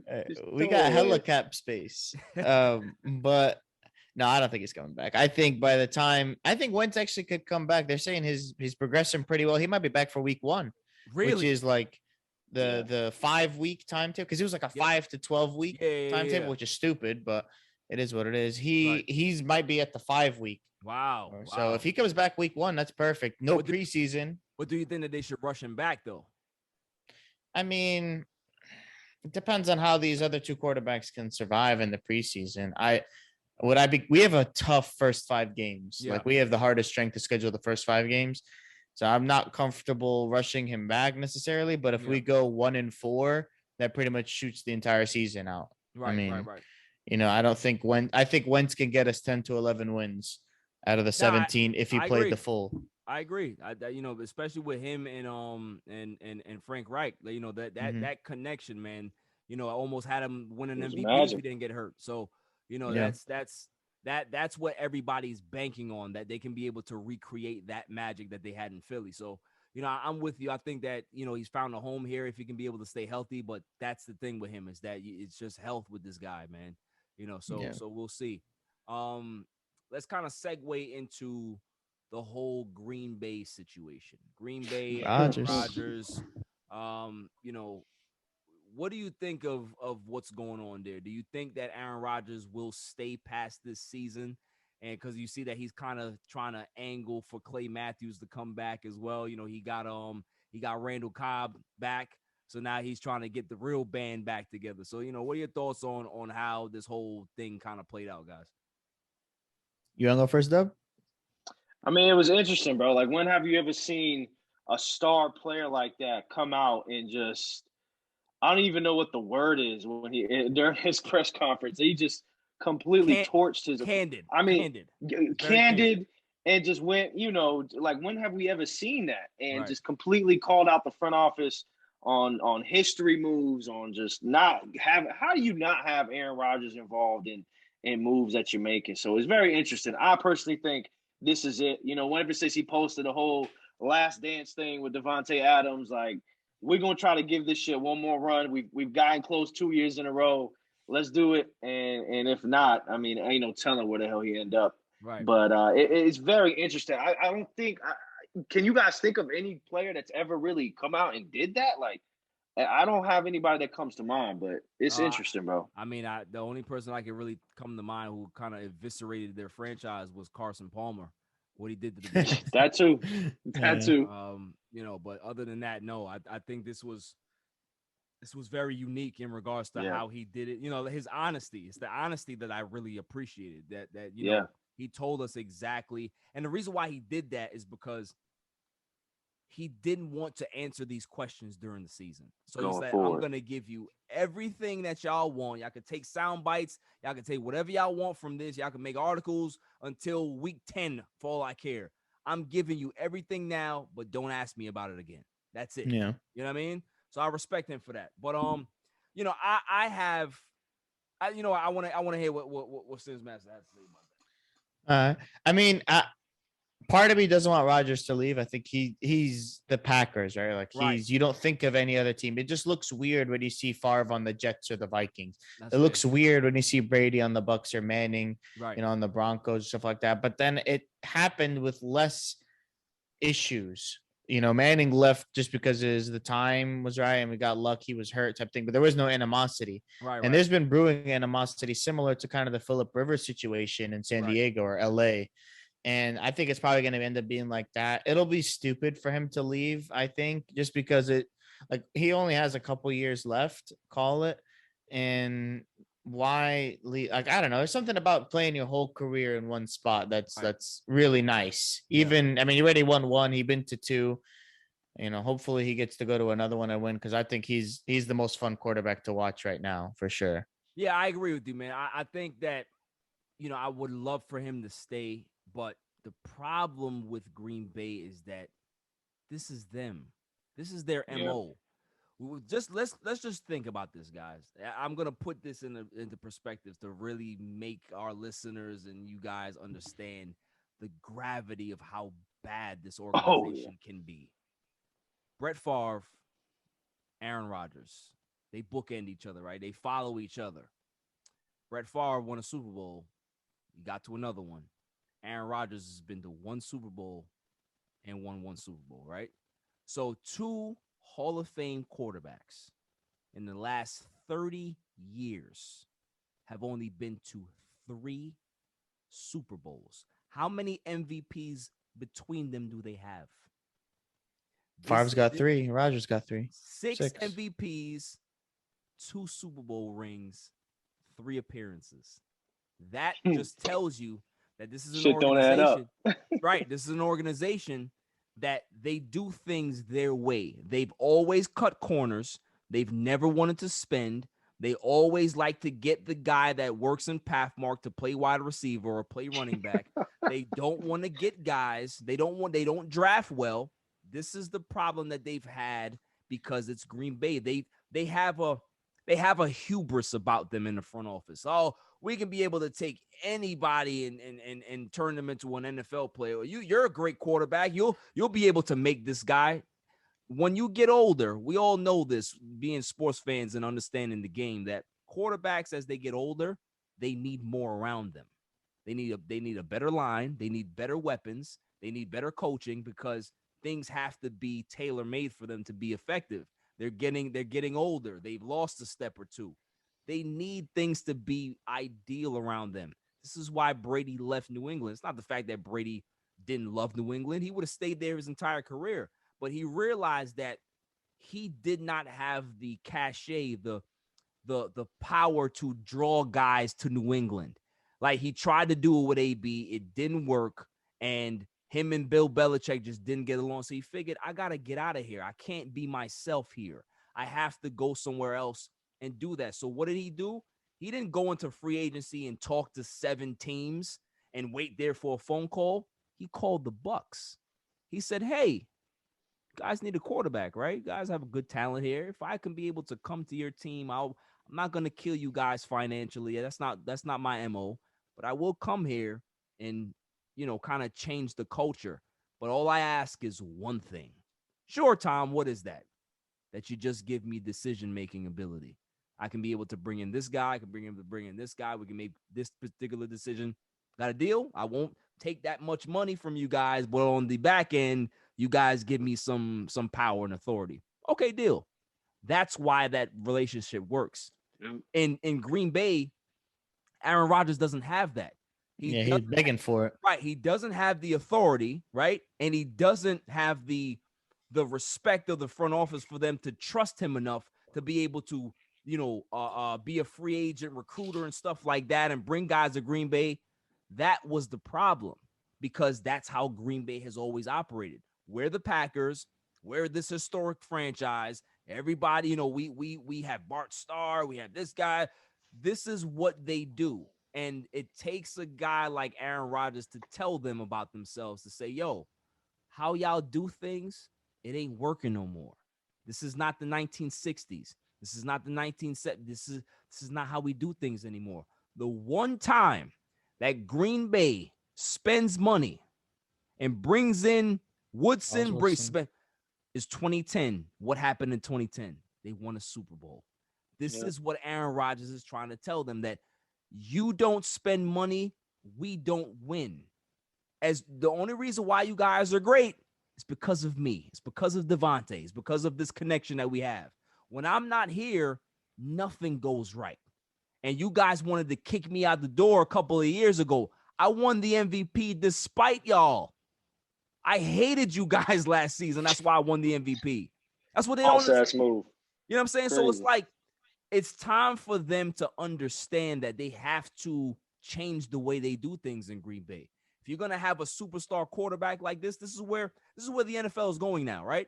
You got a superstar quarterback, you need to allow that superstar quarterback in the decision-making room. And here's the thing with me. Not everybody deserves that power, guys. Of course not. No. It's a very short list.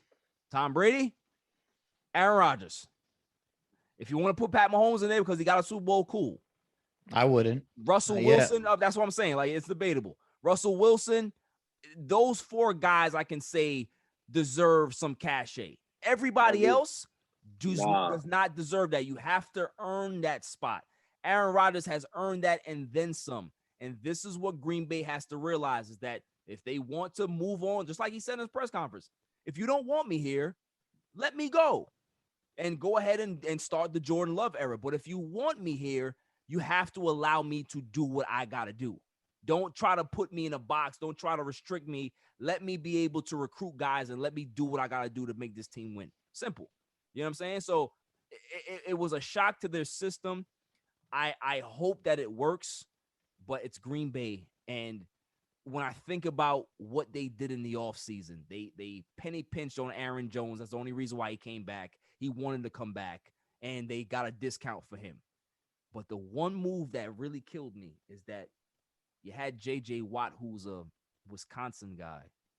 Yeah, how does that not happen? And you don't even offer him a contract. Bruh.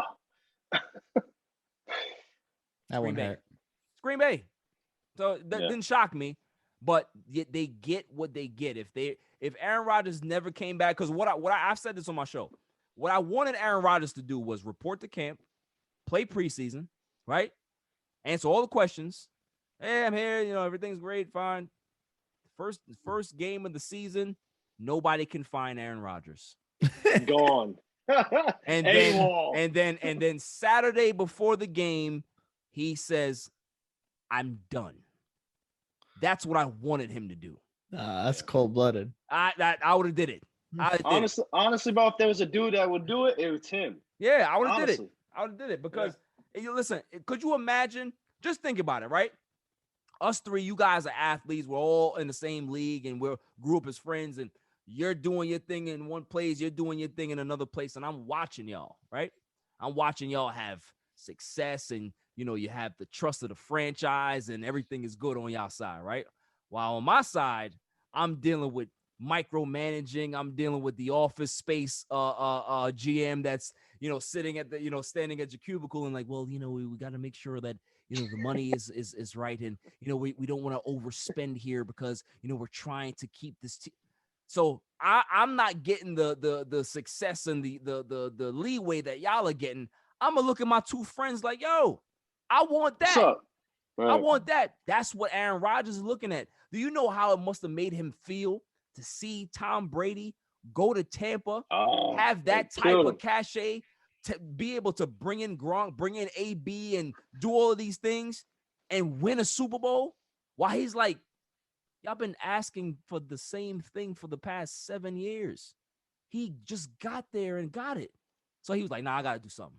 I gotta do something. You know what I mean? So that's exactly what happened. You know what I mean? Like, I agree.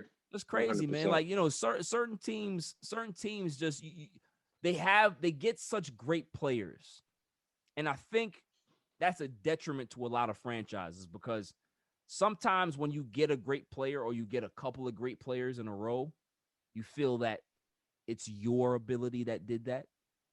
Like your front office, your scouting. Right. You're like, oh, we can pick a gem in the 5th round if we want to. Who's going through that same problem right now? Seattle.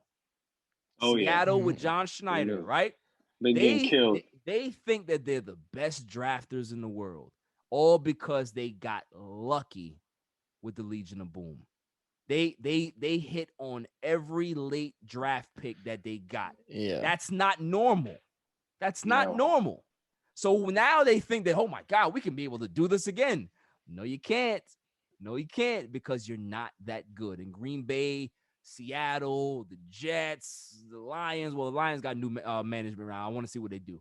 But you know, these teams, it's about this delusion of grandeur that they have, that they need to stop it. They need to really pay attention to their athletes, pay attention to the star players, and listen.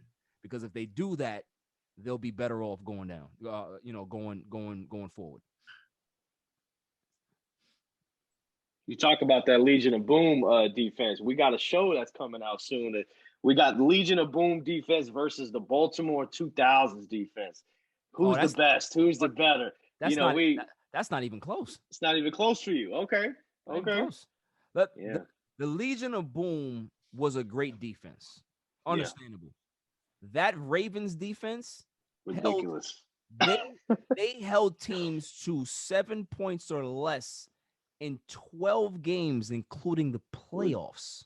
Ridiculous. Bro, yeah, we dove into it. We were like, yo, this is crazy. Let me tell you something. That will never happen again. That collection of talent that they had on that side of the ball was scary. It was scary. Ridiculous. Scary. Ridiculous. So to me, it's not even close. Not even close. Yeah, it's a good comparison because they did it differently. Like the Ravens defense are built on first rounders, Ray Lewis, Ed Reed, Terrell Suggs, and shit like that. And Legion of Boom was, like you said, it was all draft picks, all draft steals. Yeah. With Sherman, Earl Thomas was first rounder, but Cam Chancellor, KJ Wright, all these guys were late rounders. Wasn't Cam like a 6th round pick? Cam Chancellor? Yeah, Cam was 6th. Richard Sherman was 5th. Maxwell was undrafted. KJ Wright was 5th. Crazy. Like all in 1 year. 2010s and 2011 was and Russell Wilson in 2012 was a late round pick. Like everything was late. So everything just hit for them. Like that's what I'm saying. Like that doesn't happen. That's just not the norm. You know what I mean? So they were able to. They should have won back-to-back Super Bowls, but the fact that they ended up winning one, that's kudos to them, man. What they did, but that's just you're seeing how they're struggling now because they're trying to recapture that and they can't. They just can't. Yeah. Because John Schneider is one of the worst GMs in all football, and I don't know how he still has his job. I really don't. It's that draft, man. Yeah. Bill Polian, Colts GM, I love him. He hit in the late 90s, early 2000s. But the mid 2000s, we got nobody. Yeah. 5-6 years, everyone failed. Right. But with just the strength of that 98 to 2003 stretch where everyone was hitting. And that's the thing. That's basically what I was saying is that, once you hit on a few of them, now you think that this is the norm. Like, no, it's not. You still got to do your homework. You still got to make sure that, you have your advanced scouting. Everything has to be good. And sometimes, you can be the best evaluator, but even you will strike out sometimes. But your record as being a good evaluator will kind of, rise to the surface more than you kind of strike out. You know what I'm saying? Right. So, but what are your thoughts on Dak Prescott? Are you guys high on Dak Prescott, or are you guys like on Dak Prescott? I think he's the perfect quarterback for that team. Okay. And what he brings to the table, in a sense, I feel like he gets a lot of overrated stuff. But if you guys rewind, I mean, that he was on fire. Like those first 3-4 games. I mean, it was like, my God. So I think this is a year for him to really sort of take control of his situation. You know what I'm saying? And he has the pieces around him. You got the O-line back healthy again. We got to feed Zeke. You got the receivers on the outside. I mean, you have everything going for you. I think he's solid. I think he can put the ball in the basket. I think he has the grit to win.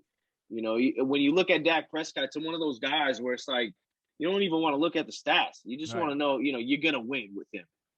So I think he's bound for a huge season this year. Sound like you're about to become a Cowboys fan, dog. Nah, never that. Never that. There is room on the bandwagon. All right, there's room on. I'll go to the Washington football team. Before I do come that. on, don't you dare! Don't you dare! Oh man. What about you, Sis Master? What you think about Dak, man? I mean, I like him better than Carson Wentz, which I guess can't say too much because Carson Wentz is on our team now. But like when that was the whole comparison was going around a couple years ago, I think Wentz isn't that. I mean, he's okay. Like he doesn't get me excited. Yeah. Dak Prescott gets me a little bit more excited. But Right. to you guys' point, I mean, you got Lamb and you got Amari Cooper, plus you got Zeke. Zeke's trimmed a lot of weight now, looking pretty good. Michael You know, Gallup. Yeah, and Gallup as a third receiver. Like you got a good receiving core. The line had their injury struggles the past couple years while he was getting hit a little bit more. Defense sucks, but I mean, if he puts up 30 a game this year too, he'll get me more excited. But Yeah. he's definitely not a game manager, which is what people think he was the first year he came in. He's a proven pretty accurate quarterback that can also run out the pocket. Hasn't shown too much of a clutch gene needed yet. And he almost came back on that Packers playoff game. Yeah. But that was like the first test. I was like, oh, okay. They might actually do something. If it wasn't for Mason Crosby. Rodgers hit a couple of beauties, though. Oh, that pass on the sideline. Oh, Sick. Cook. to Oh. set up the Mason Crosby Yeah. field goal. The Yeah. one that sailed all the way right. I've never seen a ball do that. Never. I was like, oh, this is shanking. And it just came all. I'm like, what? There's no wind. What? How's that happen? Crazy. That curve. I don't get it, man. I don't The get it. magic. It's the Cowboys curse, but it is what it is. So where do you guys rank him though? You know, if you're gonna rank a quarterback, like where's he rank? Is he top Go 5? ahead, Dub. I need to think. Go ahead, Dub. I need to go through all the teams. I in my mean, head I'm real just quick. gonna rattle 5 that I can think of off my head. Aaron Rodgers, Pat Mahomes, Russell Wilson. These are guys that I'd rather have. I don't know about Tom Brady. I'm not the biggest Tom Brady dude. Come on, you can't. I'm not either, but you can't hate on Tommy. But you can't. I mean, you can't put him not. You can't not have him in there. So You gotta have him in Tom there, Brady, and then your 5th. I feel like there's where it's up for debate at that point, man. Like I don't know who I would really slide into that 5th spot. So I'm not gonna sit Matt here- Ryan will be up there. I'm just thinking Matt of Ryan, names. yeah. I mean, I think Carson I'd rather Wentz, have but I Dak. put Dak over him. Yeah. I mean, I wouldn't put Joey Burrow that high. I mean, a lot of these guys are young. yeah, Trevor Lawrence is unproven. It's a couple years. Deshaun Watson, if he's actually playing, yeah, for sure. he's in top 5. okay. But So, who knows with this whole shit that's going on with him? So I guess Dak would be probably what 6 or 7 to you guys. 5, 6, yeah. I have to think of more names. I want 8 to 10. I feel like that's his range. I'm blanking out on some names right now. He's Chris Paul right now, trying, looking Right. looking in at like that 6 to 7, trying to be 5. But this year might be the year for him to really kind of, solidify his spot. Nah, that's fair, man. I feel the same way. Like I like Dak. I'm a Dallas Cowboys fan, obviously. I like Dak, but I am not head over heels for Dak Right. because there's certain things that he does that bothers me as just somebody who just like looks and evaluates the position. Like I don't like the way he turns the ball over, and it's not about the interceptions. It's the fumbles that bother me. Fumbles, yeah. When you have a quarterback that cannot hang on to the football, you can't trust him. That's one. The other part that really concerns me with Dak is that it's not a coaching issue, because I saw this with Jason Garrett and I also saw it with Mike McCarthy in the little sample size that we got. Is that with Dak and Zeke, they tend to start slow in football games.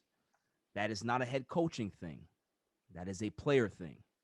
What is Dak doing or not doing to galvanize the troops so that, because they never look ready offensively in games. They get down big points and then you start to see them wake up. You can't play football like that. You know what I mean? So there's a disconnect there for me. Now you got the big money contract, and now it's like, okay, they have to win this year, because if they don't win this year, the cap hit goes up. Then the cap hit doubles, and then it continues to go up. So is he a guy that's worth that type of price tag? That's where the concern goes in for me, is that sometimes I say, okay. So like anytime you have a conversation about contracts with people, right?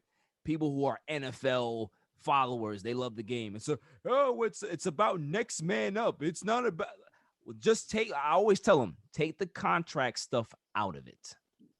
Do you think that this guy is worth that chunk of money on your team to not have the totality of your team be good? So obviously you're going to pay him this much money. That means that your defense is going to suffer. That means that your offensive line may suffer. Is he worth that type of price tag? Can he overcome that? Right. Pretty much. And my thing is, I don't think Nah. so. I don't think so. That's my problem. So if that's a no, then how far does this team actually go? 8-8 or 8-9. Right. We might give you 9-8. You never know. Right, maybe a 9-8. Exactly. We get a 9-8. So Washington's going to win the division, bro. So just go ahead and talk. Don't you dare say that. Oh, because you know what? You're probably on that Fitzmagic train too. Don't do it. I like him too, but no. Once you play for Dan Snyder, it's a wrap. You're tarnished. It's just like the Clippers, down in the basement. You'll never win. That's just the way it is. Tarnished. Yeah, that's the way it is. But I like Fitzmagic though. I like their defense. I like the defense is sick. The defense is sick. Tough. But yeah, man. What are your thoughts on Josh Allen's contract? Do you think that he was worth? Because I actually think that he's worth it. I think that Josh Allen is better than Lamar Jackson. I said it in the draft that they're better, that he was better. So, what are your thoughts about that? Do you think that he's worth it? And also, is Lamar Jackson, because obviously Lamar Jackson he's gonna make more money than Josh Allen. But how do you look at the two quarterbacks? Because I don't think that Lamar Jackson is in Josh Allen's league. I really don't. No, I think Josh Allen's potential is starting to get realized. So half of his contract's worth is what he will be by the time his contract gets paid. Exactly. That's what they pay guys off. It's what you will be based on what you are. Yes. But Lamar Jackson, I think, has hit his potential. Thank you. Thank you. I'm a man of the people. What can I say? I'm telling you, man. Thank you. I mean, he's not going to get any better than what he is. He's going to be a running quarterback who can throw, but once his first read gets out, can he make the second read consistently in the playoffs when defenses are geared toward and keep him in the pocket? No. I've probably seen Lamar Jackson make second reads probably 5 times in his career. He just puts his head down and runs. That's what he does. Yeah. Like, everybody's like, oh, well, he won an MVP. Okay, well, nobody said that he's not a great athlete. He's a freak athlete playing the position. But in that MVP year, can you guys tell me how many passing yards he had? 3,200. It means that this is not a guy that is going to pass for 4,000 yards in a season. He'll never hit 4,500 yards in a season because he's not that good of a thrower of the football. He really isn't. He can throw bombs, but in regards to intermediate stuff, he doesn't see it. Like everybody says, oh, he needs a number one receiver. It is. Okay, they got Sammy Watkins now. Great. But Hollywood Brown is not a bad receiver. Yeah, he can get you 1,200. Right. But I've seen so many plays where Hollywood is wide open and Lamar does not can't get to him. Does not see him. That is not a quarterback. So everybody keeps talking about Lamar. Oh, he's good. He's decent. He's not a quarterback to me. He's not. He's an athlete playing quarterback. Just like Russell Westbrook is an athlete playing point guard. They're very similar in regards to how they play the position. Yeah. I mean, I think if you're looking at Dak's contract and his money, they're at one point, it's that's almost Pat Mahomes type money. Like, that's like number 2 quarterback in the league money. Right. And, but I feel like what Josh Allen brings is what everything almost Dak is missing. You're excited for Josh Allen. Yeah. You're like, oh, damn, we're going to the Super Bowl type stuff. And he's only getting better. So I think he's definitely worth it. And like you said, I mean, I haven't really thought of, Allen versus Lamar, but, when you broke it down that way, I'm like, well, damn, he has a point. I think, Lamar has probably reached his ceiling at this point, and he is what he is. Josh Allen is still His Yeah. book is still out on him. Right. And he might, come out and start torching this league. And this is a big body dude. Right. Like he will run through you, bro. So, he's definitely, I think he's worth everything, every penny that he got. And he has everything kind of what Dak is missing at this point. That's fair. That's definitely fair, man. Yeah. I like Josh Allen. He always had a high potential. Obviously, coming out of the draft, you didn't know if he can be able to put it together. Like he had the big arm out of Wyoming, right? But you just didn't know if he could be accurate enough at the next level to actually be good enough. Like I saw when he came out, I said, he reminds me of Jay Cutler. Reminds me of Jake with the arm talent. But like I said, Josh Allen to me looks a little more poised than Jay Cutler. Like Jay Cutler just didn't. Jay Cutler is the Ben Simmons of football. Come on, man. That was my boy Jay Cutler like that. He just looks disinterested. You know what I mean? He's just one of those guys like, hey, I play quarterback. So what? Yeah. So what? You know what I mean? So, I think Josh Allen has always had that potential, and the fact that he's in an organization that they're well run right now. They have what I call the holy trinity of football. Good head coach, good front office, good quarterback. Everything's clicking. When you have that trio, normally you have success that follows. You know what I'm saying? Like you never really have a bad team when you have that trinity. So he's good, man. The sky's the limit for him. I just love his poise, his leadership qualities. So I think it was definitely a win-win for both parties. Yeah, but that division is not as wide open as people think. Like the Dolphins are actually pretty good. The Patriots got a bunch of players back. Exactly. Yes. I mean, the Jets are the Jets, but Right. 3 teams could win that division, which is more than you say about a lot of divisions. Agreed. I think that division is going to surprise people of how good they are. Because, as bad as the Patriots were, quote unquote, last season, they finished 7-9 and finished 7-9 with Cam Newton having horrendous games. Games. So if you just flip-flop 2 or 3 games, they're borderline playoff team. So and nobody on the defense. Nobody on the defense. Exactly. All their defensive stars were COVID. They sat out. Right. Exactly. And they signed like fucking 20 people. Exactly. They spent like $1 billion in the offseason. So I think the Patriots are going to be back. I think the Dolphins will be fine. I'm not high on Tua. I need to see more. Like the fact that Xavier Howard is back. They rectified that situation. Needed him. Definitely needed him. You couldn't lose him. Yeah, I would have preferred the Dolphins to keep Fitzmagic another season, but they kind of messed up the quarterback situation from last year. Yeah. You don't put a kid in and then take him out. If you're gonna go to the kid, you're gonna stick with him. Doesn't matter if you win games or not. You can't jerk around your quarterback position like that. So we'll see what happens with him. That he looked a little decent in preseason, but obviously, guys, it's preseason, so we don't really care. There's some things that you can be able to learn about a player in preseason, but can you learn everything? No, you can't. So we'll see what happens with them. But I completely agree with you guys, man. I think Josh Allen is he's that good. Lamar Jackson is. I'm gonna start using that now. Since man, that he's hit his peak. He's hit his peak. That's it. That's all you're gonna get out of him. He's not Vic. He's faster than Vic. I'll give him that much. Yeah. But Vic to me I think Vic was a better thrower of the ball. Yeah. Vic wasn't accurate, but just looking at throwing the football, I think Vic was a little more easy with that. Can they be able to bring somebody in to help this kid? Maybe, but I just don't think he's a good quarterback. He's a good player, good athlete, just not a good quarterback. Not a good quarterback. All right, fellas. Well, here we go. I like to do something that I call rapid fire. Last segment with my guests, I'm gonna spit out some names. I want to know who you guys think is better. If there's some crazy answers, I may have to object and step in and kind of straighten things out. But normally I don't do that. But let's go ahead and start. We'll start with football. Better quarterback, Tom Brady or Joe Montana? Montana. Yeah, y'all go Montana. Okay. All right. Not gonna fight you on that.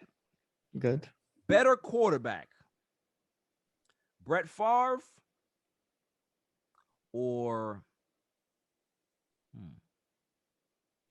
Kurt Warner? Favre's longevity. Okay, you go Favre. Both Favre. All right. If you go I first, could you're gonna steal all my answers. No, hell no. If I could have Warner for like that greatest show on turf, give me Warner. But other than that, I'll take Favre. I hear you. I with respect. the ride or die arm any day. Respect. Favre was the most fun quarterback to watch ever. Yes, he was. Either a touchdown You didn't know or what was gonna happen. Right. Touchdown, interception. You didn't know what the hell was going on, but you were along for the ride. Yes, sir. Better wide receiver. I'm not gonna go with the typical default answers. I hate that. I'm gonna hit y'all with a good one. Marvin Harrison. Or the coach lifer down there, or Isaac Bruce. Harrison all day. Favorite player of all time. Really? He's the reason I'm a Colts fan. Y'all go ahead. You guys are sharing the brain right now. I gotta switch it up, man. He's just too tactical, man. He's too just bang, bang, bang. I think y'all forgetting how great Isaac Bruce was. He was awesome. No disrespect. He did it with different quarterbacks too. I gotta give him that. Because Warner was only there for 3 years. Trent pretty Green, much. Trent Green before that. Trent Green. And then after Warner left, he had Brunell, and he still produced. And I give him that. What's his name? Mark Bolger too. Mark Bolger. Bolger. Yeah, not Brunell. Sorry. The marks became confusing. Yeah, right. Oh, let's see.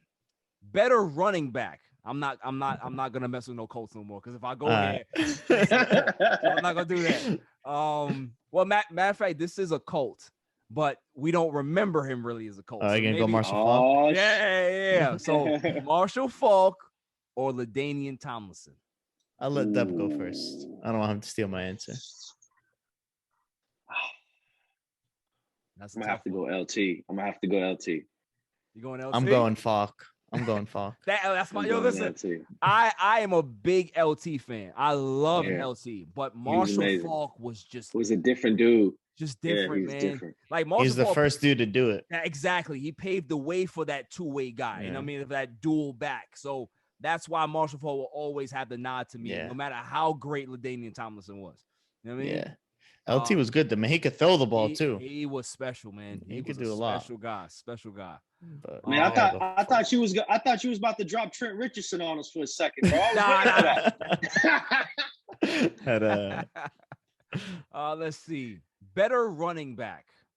I'm gonna put, Jamal Lewis, or I'm going with a classic, a dirty bird, Jamal Anderson. Oh. Do you want to go?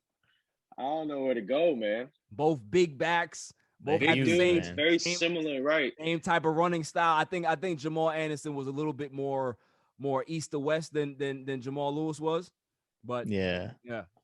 I thought you about to hit me with Priest Holmes versus Jamal Lewis. I would have cried. No, I got one. I got one for you.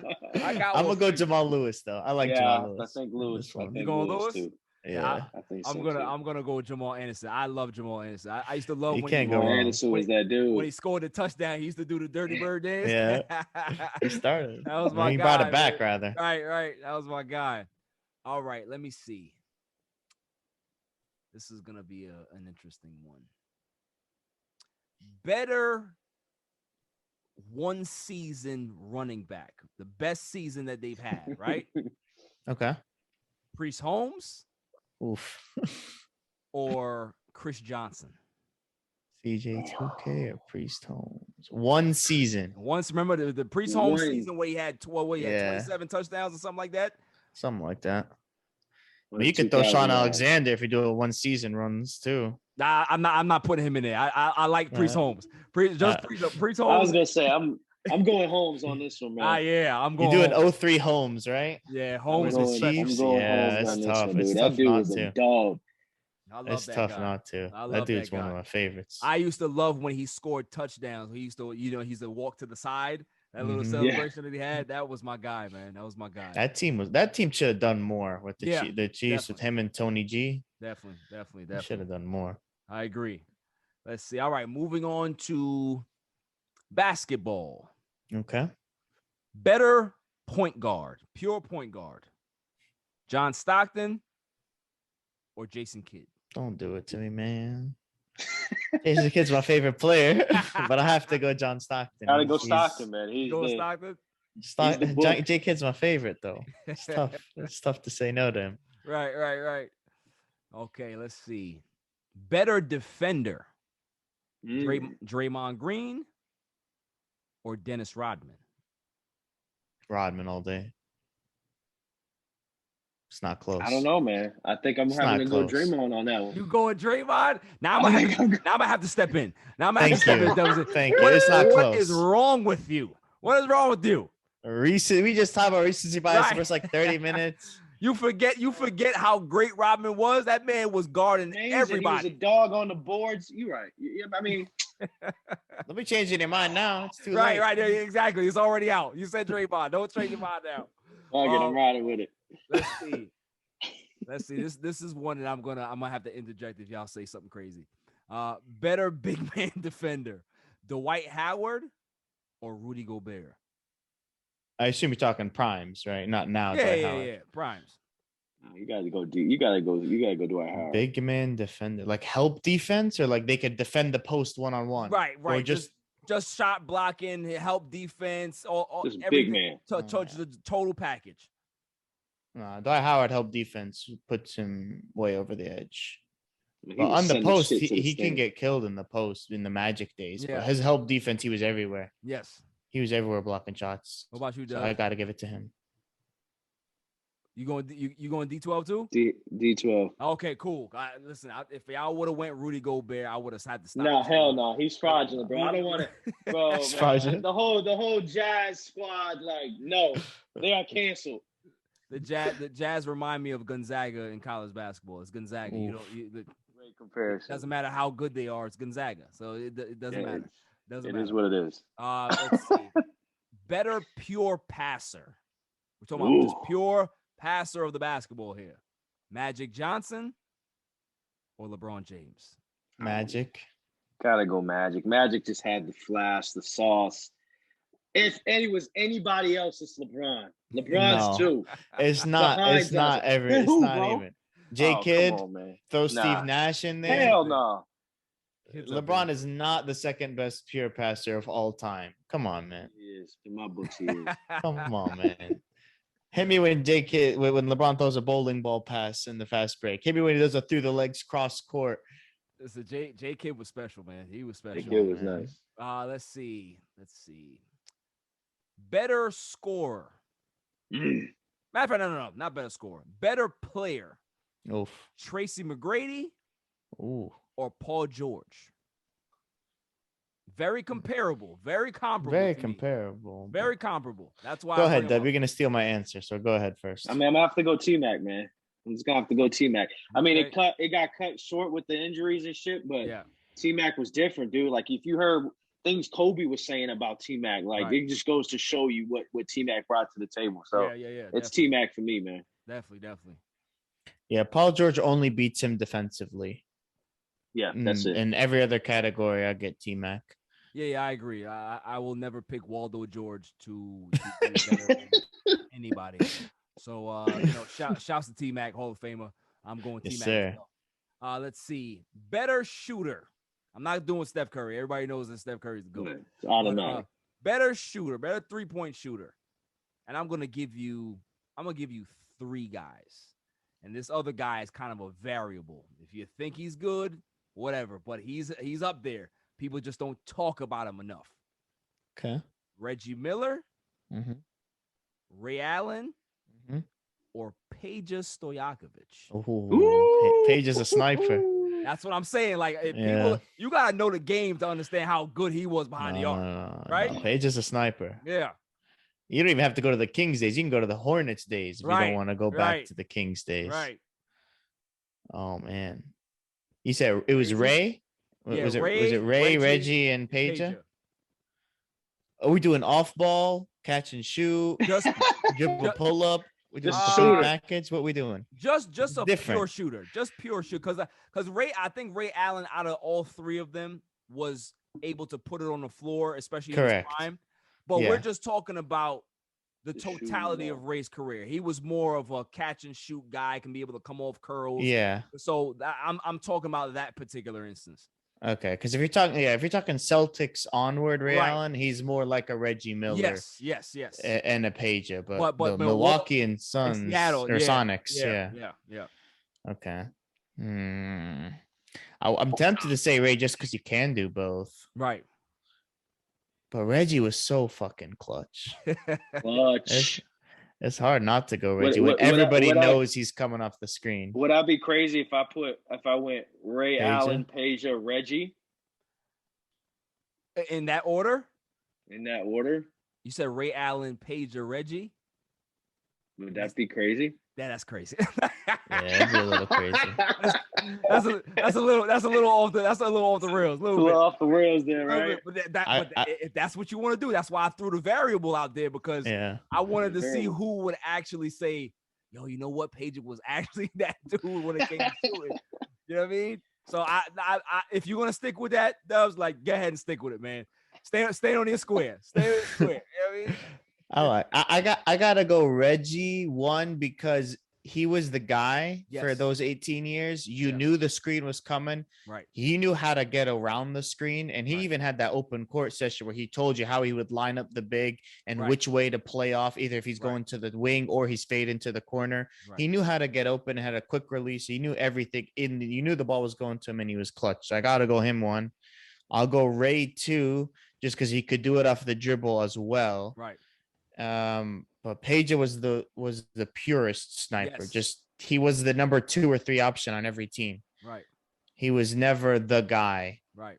on a team, unfortunately. But Peja, man, I'm playing with him on 2K sometimes. Yo, Peja had He's a that- sniper. He had that thing, man. He had that Yeah. thing. Trust me. The flamethrower. And he didn't even have he had the weirdest follow through I would ever see. It was Mhm. like off to the side. He would Yeah. shoot it and his hand would go this way. I'm just like, yeah, I've never seen anybody shoot the ball like that. But Yeah. shouts to Page. But I agree with you. I think I gotta give the nod to Reggie because he's the pioneer, man. The way his footwork and how he got to his spots, Oh, yeah. all of those things, like It was amazing. you knew it was coming, but you just couldn't stop it. You know what I mean? So definitely, I agree with you guys on that. Let's see. All right, 2 more and then we'll get out of here.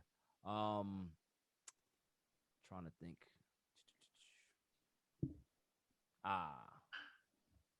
Better pure scorer, James Harden or Kobe Bryant? We're just talking about pure. We're not talking about the athlete. We're not talking about all the other stuff Yeah. that go with it. We're just talking about You putting can the put ball in the basket. in the basket. It's the Mamba for me It's all the the way. all day. Yeah, I'm going. Even though it's James not as Harden, I mean, close. Yeah. James Harden is nothing to just kind of just throw away. I mean, he's amazing, but Well, James Mamba James Harden did it on all different levels. Yes, you know. yes. Yeah. I think James Harden, we're going to learn a lot about James Harden in this year because the Good call. NBA rules are different in regards to you can't flop and throw your hands into people and Yeah. get to the free throw line 38 times in a game. So we'll see how he adjusts to that because he found the cheat code for like almost a decade in regards to manipulating the refs and manipulating the system. So we'll see how he kind of adjusts now, but maybe we won't see because he's the third wheel in Brooklyn. So he doesn't have to be a volume scorer anymore. So, but yeah, we're definitely going with the Mama, man. For sure. Last one, and we get out of here. Who would you rather have as a big man? Just a big man, all-time great. Shaquille O'Neal, Hakeem Olajuwon, or Kareem Abdul-Jabbar? I hate this question. This is the hardest one. I mean, when you threw Kareem in there, it just threw a wrench in everything. Yeah. What era am I playing in? I'm gonna have to go Shaq. I would say it's a hybrid era. So they play both. There's a fast-paced 3-point. Just say that all 3 of these guys can be able to play in whatever era. So it makes it even harder.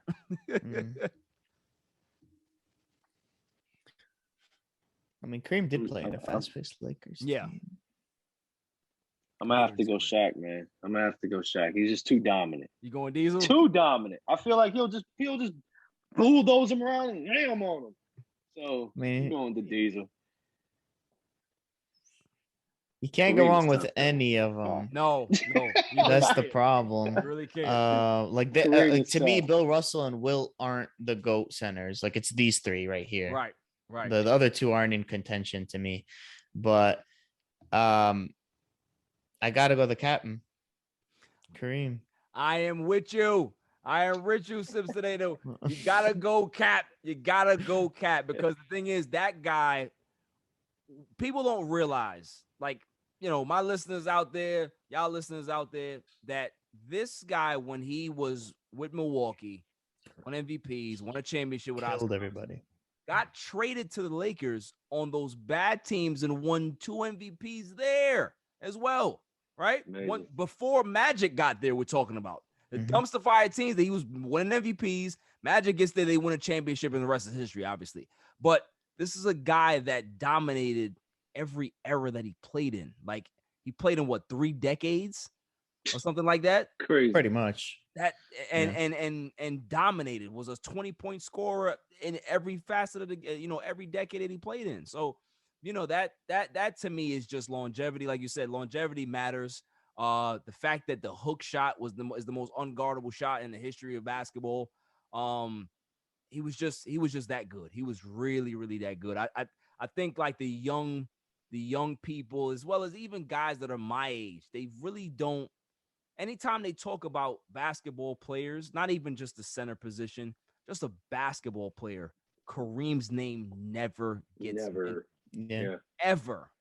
And this man has 6 MVPs, 6 championships, like, but yet people talk about MJ. They talk about, like, bro, people. That's why I like y'all. Y'all know history. We can be able to rap and talk and have a nice conversation, because people don't understand. Like, it's really sad, man. It's like, here's the last thing that we'll talk about before we get out of here is that I didn't grow up a Jordan fan. I respect Jordan, respect what he did. I grew up a Magic Johnson fan. I grew up a Lakers fan. I was a Lakers fan from day one. So, me seeing Magic and Cap and all these guys, those were my guys. And I hear people talk about MJ and they have this, this awe about, oh my goodness, MJ was this and that. And I'm just like, okay. Then I ask certain questions about these MJ disciples, right? I say, how long did it take MJ to win a championship? A minute. 7. Oh, well, it took 8 years. Okay. After that, what happened? He won 3 titles and then he left, right? Now, rumor has it that David Stern told him to retire because there were certain gambling things that were happening and they needed to kind of figure it out. So step away for a little while the, things get kind of cool and you could be able to come back. That's the reason that I think happened. But if they want to say that he was burnt out and he wanted to leave, whatever. That's the Jordan apologists out there. Here's my thing. In the time that he left, Hakeem won 2 titles, back-to-back titles, right? Who's to say that if Jordan was still there, that the Rockets wouldn't have beat those Chicago Bulls in the NBA Finals? Now we're having a different conversation about MJ, aren't we? Because he's not undefeated in the NBA Finals, right? Yeah, well, it's possible. That's what I'm saying. It's like, I always like to put those things in there, and then I hit him with the other thing, right? Because every Jordan fan seems to forget that he actually played in Washington for a few years. They just forget that ever happened. Don't count. Who played where? Nah, I don't remember that. He retired in '98. Now he came back. Nah, bro. Came back and rubbed a lot of people the wrong way, because everybody was like, "Yo, Jordan, you're not the man no more. You still behaving like the man." Like I spoke to because I have another show where I interview like media personalities and ex-athletes.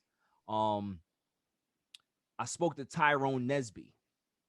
Mm-hmm. Tyrone Nesby played for the Clippers. He also played for the Wizards in the time that MJ was there. And he said that, he didn't enjoy his time in Washington because he felt that MJ should have passed the torch to the young guys. But instead, what happened was MJ still wanted to be MJ and brought in his guys. And instead of developing the young guys as an organization, they went with the older guys. So he went from averaging 13 points a game on the Clippers to barely playing on the Wizards when he's literally in his prime. Undrafted kid proving himself in the NBA. Now he's behind, and now he's in this situation where he can't get any shine. So he's like his Wizard days, he doesn't have a fond memory of it, but he does appreciate the time that he spent with MJ, watching MJ practice. He said that he didn't practice that much, but just being around him. But like, those are certain things. Like you hear guys, more and more guys say that about that Wizards run, that it wasn't a pleasant experience for a lot of people because Jordan still thought he was Jordan, but he really wasn't. You know what I mean? So, that's my hey. Quit it. I'm not trying to get on the car. We're not trying to get on the Kwame Brown hit list either, man. Exactly. You know what I mean? So I always say that about you. Right, my take on the whole Jordan thing, man. I think Kobe was better than him. I'm just gonna leave it at that. Come on. I ain't gonna go that far. I love Kobe, but I ain't gonna go that far. I ain't going that far either. Yeah, word, I ain't gonna go that far. I'm not gonna get no hate mail sent to my show. Nah, man. But listen, fellas, this was a pleasure, man. Thank you guys. Appreciate for it, bro. on, man. Like absolutely, we did 2 hours. This was fun. Like this is what happens when you talk to knowledgeable sports fans. You guys know your stuff. So please plug your show again and where people can find it. Yeah, man, appreciate it. This was awesome. 2 hours flew by, bro. This was awesome. Good conversation. You know your shit too. I appreciate that. I appreciate. Normally I have to stick with Dub City, who sucks normally, but it is what it is. If you don't get bored of us, you want to listen to us more. In and Out Sports Podcast. We're on all the main platforms: Spotify, Google, Apple, etc. Instagram as well. _N_Out podcast, and we be posting shows weekly, man. Definitely, man. Definitely. So I appreciate you guys for coming on, man. Dub City, Simpson. Yes, sir. Thank you guys for coming on. You guys have an open invitation anytime you want to come back. Absolutely. You do too, man. Appreciate your time, brother. Absolutely. Absolutely. So we'll talk, man. Yes, sir. Best of luck to you, bro. Definitely big shouts to those two. Good dudes, man. Funny guys. They know their stuff. Historians of the game. You know what I mean? We can have deep conversations. Except, Cincinnati, he a quiet fan. I don't know how I feel about that, man. I don't know how I feel about that, but shouts to them. Coming up after the break, the greatest segment on the planet, Dummy of the Week. On a Tuesday night. It's All Even. This is 𝐤𝐤𝐬𝐷. Just want to give a shout out to All Even Podcast, the best sports podcast out there. Keep up the amazing work. Also check us out at 𝐤𝐤𝐬𝐷.com. We're everyday apparel for cigar smokers. Let's get it. What's going on? What's up with you? It's your boy, the Candyman, the ALFRE to the D. It's your boy, Alfred from the Rap Lab Podcast. And it's the one and only True G. Just call me the QG from the Rap Lab Podcast. And you tuned in to All Even with Barry Grant. Boy, that shit crazy. Welcome back, y'all. So without further ado, the greatest segment on the planet, Dummy of the Week. We pick candidates on Tuesday and Saturday, and then we pick the winner on that Saturday show. So who's my candidate for Dummy of the Week? May I have the drum roll, please? And the candidate is Tim Tebow, former quarterback for the Denver Broncos, Jets, and a whole bunch of other teams. Played minor league baseball in the Mets system. Tim Tebow is the guy that wants to do everything. And now, former tight end for the Jacksonville Jaguars. Tim Tebow is my candidate for, because, ladies and gentlemen of the jury, I just named all the things that Tim Tebow has under his belt. It's impressive, isn't it? Guy that started at Florida, captivated the nation, got drafted, and everybody was Tebow Nation, Tebow Wave, Tebow Mania. Everybody wanted to see him win. But problem with that is that he never developed as a quarterback. Never really learned how to throw the ball the right way. Didn't really help that he was very stubborn as well, and didn't listen to people when they said, maybe you you should try another position. Not saying that you can't continue to pursue playing quarterback, but if you want to play a long time in this league, maybe you should play tight end. Maybe. No, I don't want to do that. Maybe you should go to the CFL when the NFL stop calling. Maybe you should go to the CFL and play quarterback. No, I want to play in the NFL. Okay. Now at 34 years old, Tim Tebow thinks he's going to try to play tight end. At 34 years old, he's never blocked in his life. He's been a quarterback, so he's never learned how to block with his actual throwing shoulder. You see what happened over the weekend, right? That block heard around the world is the reason why he got cut. Not only did Tim Tebow fail to block, but he fell on the floor. He just looked confused. Man, this, I hate to say I told you so, but I told you so. So not only is Tim Tebow a candidate for Dummy of the Week, it's also the people who said, oh, Tim Tebow is going to be great. I'm so happy that he's back in the NFL. Oh, a guy like Tim Tebow deserves to be back in the NFL. I wonder about other people that maybe feel the same way, that have not gotten a chance to be back in the NFL. And they can actually still play. Interesting. Very, very interesting. Nobody wants to talk about that though, but hey, you guys love your Tim Tebow. Hey, Tim Tebow. Jersey sales were out the roof. Everybody's happy. The most popular jersey in the league. Y'all can't give that away, right? So the people that spend $200+ on an authentic Tim Tebow jersey, you can't even sell that for $6. You can't call back the NFL store. They don't want it. They don't. Maybe some kids in Africa, you could be able to box up all of those jerseys. All of the jerseys that they made, box those up in Africa because I'm sure those kids will love it. It's something to wear. It's something that they'll appreciate because that's the only people wearing it. That's the only value that jersey will have. It has no value. So I hope all you Tim Tebow people out there, I hope you save it. I hope you save all the particular jerseys that he's had, all the teams that he's played for, because this is it. He's never going to get another chance. And I love it. But you know who else deserves to be up here? So let's keep count here. Got Tim Tebow, candidate. We got the Tim Tebow supporters. But the guy that really needs to be up here is Urban Meyer. Urban Meyer believes that he can just be able to just hire his friends and nobody will say anything. Oh, yeah, I can hire a racist bully. Nobody cares. Yeah, no, they care. Oh, no, I could be able to, sign Tim Tebow, although he's never played tight end before, and I can be able to let him fly under the radar, play a couple of plays, and nobody would notice that I'm going to actually have him on the roster. No. They're going to notice because there's so many other talented kids that can be able to be in that position and earn a spot. Not Tim Tebow. But Urban Meyer, he doesn't believe in that.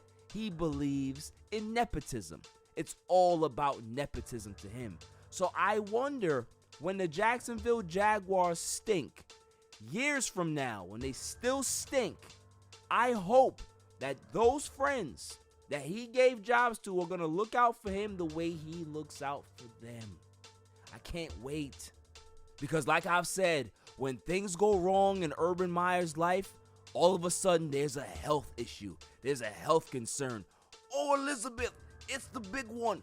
Oh, I got to step away from the game because... Yeah, don't worry. I'll wait. I'm going to see it happen. But you already know who's hiring. Tim Tebow, the Tim Tebow fans, Urban Meyer. When things don't work out, Burger King is hiring. They're always hiring. And trust me, they're going to make room for y'all because y'all need to give it up. Y'all think that y'all can be able to support this dude but vilify another. Not the way it works. Y'all can go look for another hope elsewhere.